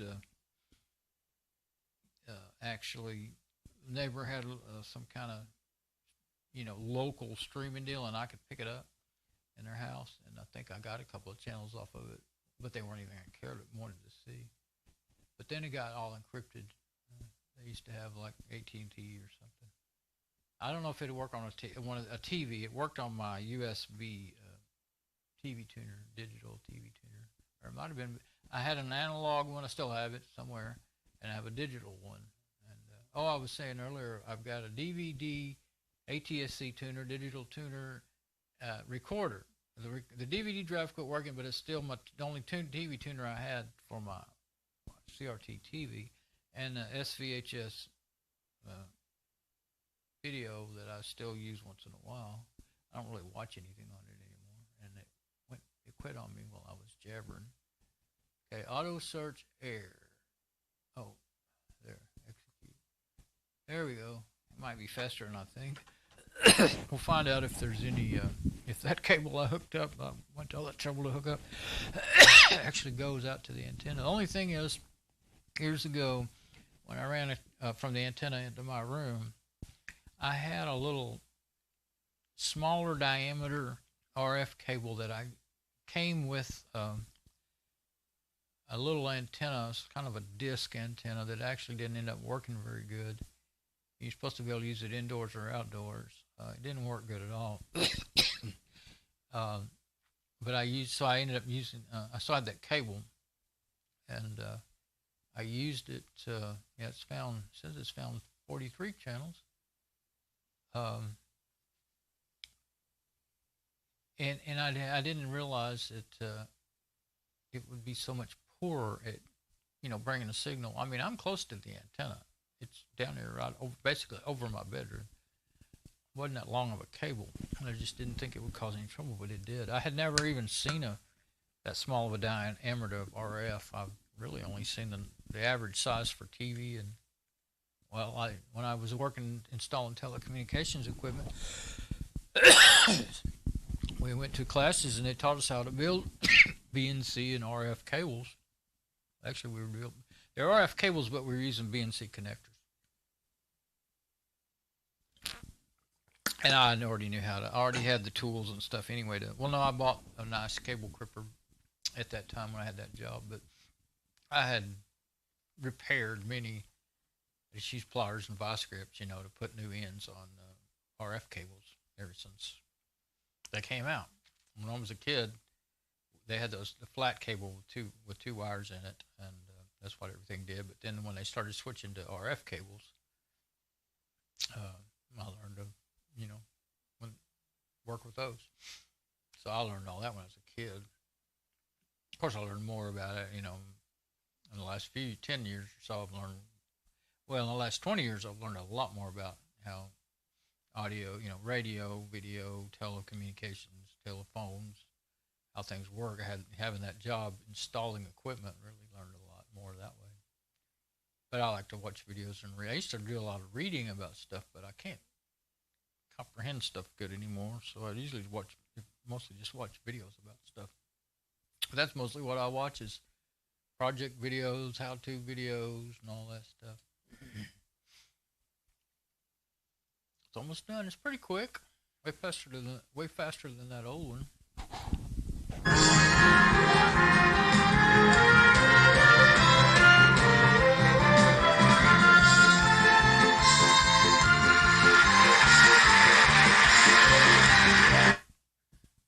I don't know how to turn the damn thing down.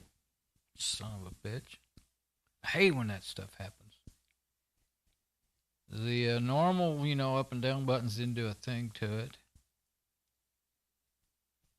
I don't know if it's, let's see. I can't see them, man. I have to have the magnifying glass. There they are. Well, that's volume. Oh, how ridiculous. There's an orange button that says volume up. Above it is a minus. Where's the volume down button? Oh, shit. Okay, the normal enter and left, right, up, and down buttons, which usually always double as the volume buttons or channel changing buttons. Well, I didn't try left and right. I did up and down. It didn't change the channel either. Anyway, I couldn't figure out anything to do but turn the dang thing off. So yeah, volume up. It's an orange button, and at the top left of the, I might be able to show it. Well, everybody's seen enough remotes. And then at the bottom left is the volume down. And like I said, I can't see and read any of this stuff without a magnifying glass. Channel up, channel plus, channel down. Yeah, it's not like most of your remotes are.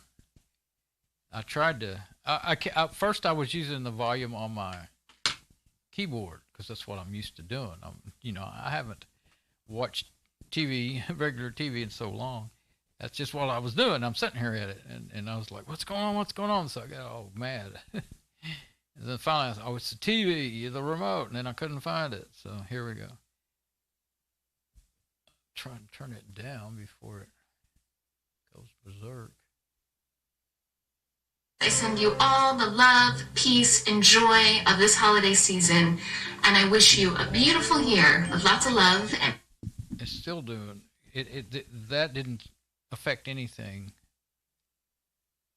So, okay.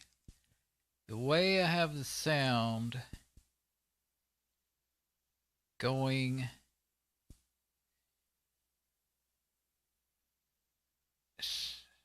gets loud enough, doesn't it?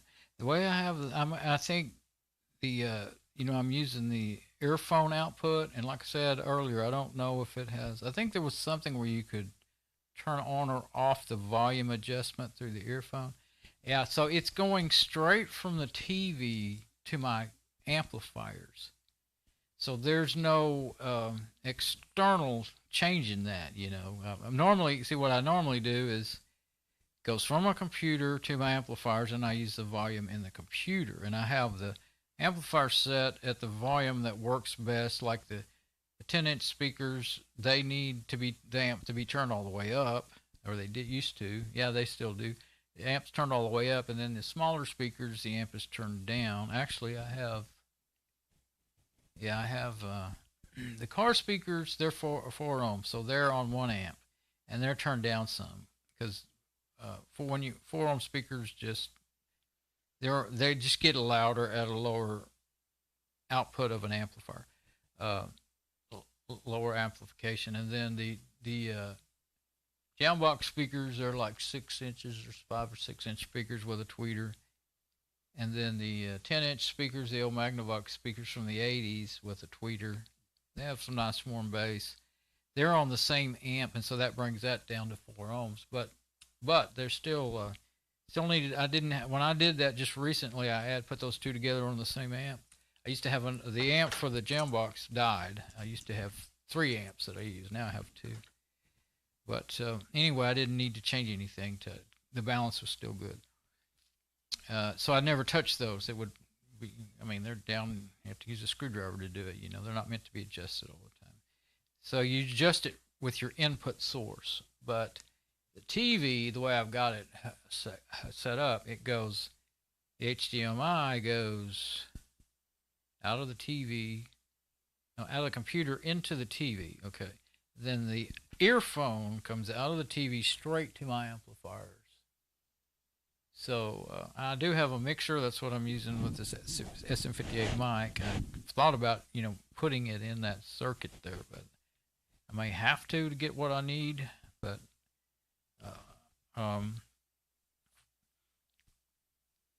I got to get, okay, when I turn it on, I got to get out of TV.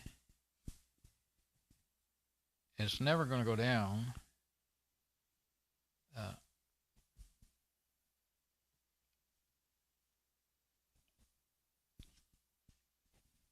Out of gadgets and out of TV. There we go. So that it's just not so loud. So that's a pretty hot headphone output, I would say. Yeah, I was talking about that earlier, and then I forgot about it. Okay, so, but now I can do my settings and stuff without getting my head blown off. I'm about 2 feet from some of those speakers. Well, from all of them on the right side there. I hate when something like that happens, and you just freeze. You just don't know what's going on. You don't know what to do. I used to make sound for bands for about 12 years, so I used to be way better than that. I used to didn't freeze like that. Okay, sound settings. Okay, treble and bass, surround mode, analog sound, other settings, AVL. That's auto adjust the volume. Let's TV auto adjust the volume. How does it do that? Speaker is on, but I've never heard it yet. It's one. Obviously, when you plug in the headphones, it mutes the speaker. Okay. Now, PCM does work. And I want digital audio output off. You can turn it off. Speaker on or off. Let's TV auto adjust the volume. I wonder if that would do anything for this. Let's try it. I mean, yeah, let's try and see what that does. Because there's not any other settings to use. Okay. Keep thinking I can remember where things are, but I can't.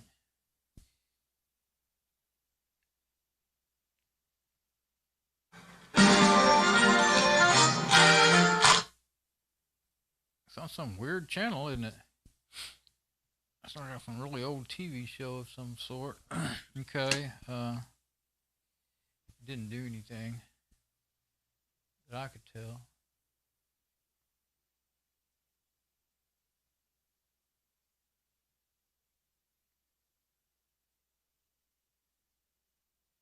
Sounds really brassy. You do need to EQ it to my taste. Yeah, auto adjust volume. I don't know what that's really supposed to be trying to do there. And I guess maybe since I've got HDMI plugged in, that's why the analog can't be selected. If you do that, it still doesn't matter. Yeah, you can't change anything. But I have, I definitely want the, oh, you know what? I probably need to be on TV. I did that. It might be different for each input.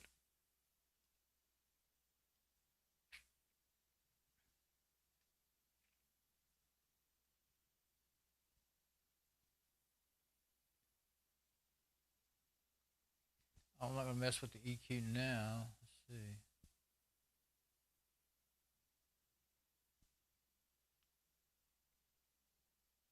Okay. Consumer electronics control functions. I don't know what that is. Device auto power audio receiver.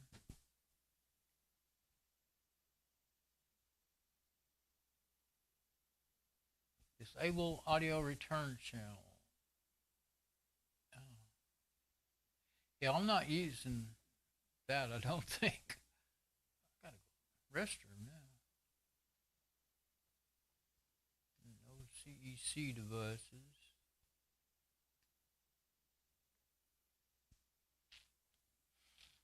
Okay.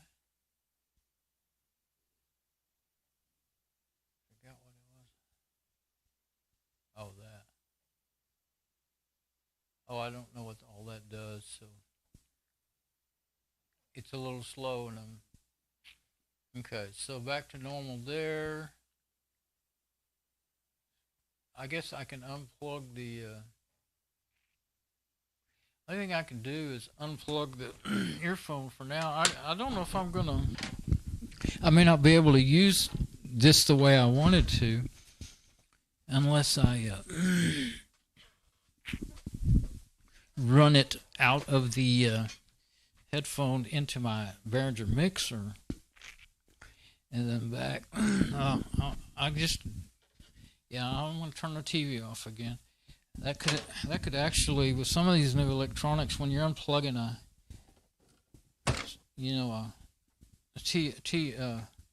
TRS cable, well, yeah, tip ring sleeve cable or stereo cable of any size, it does short on the way in and out just briefly, and I'm afraid it might blow out something. I did blow out the audio circuit on that laptop that way. I'd never seen anything that would do that and didn't even think about it. Now, I think my audio will be normal now. I can't even think.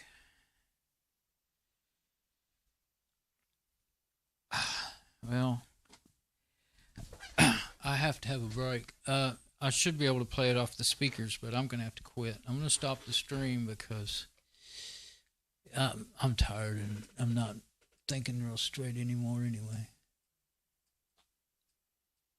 Can't remember. Yeah, okay. So I'm going to go. Hopefully there's something interesting in all this mess. All right. Talk to you later.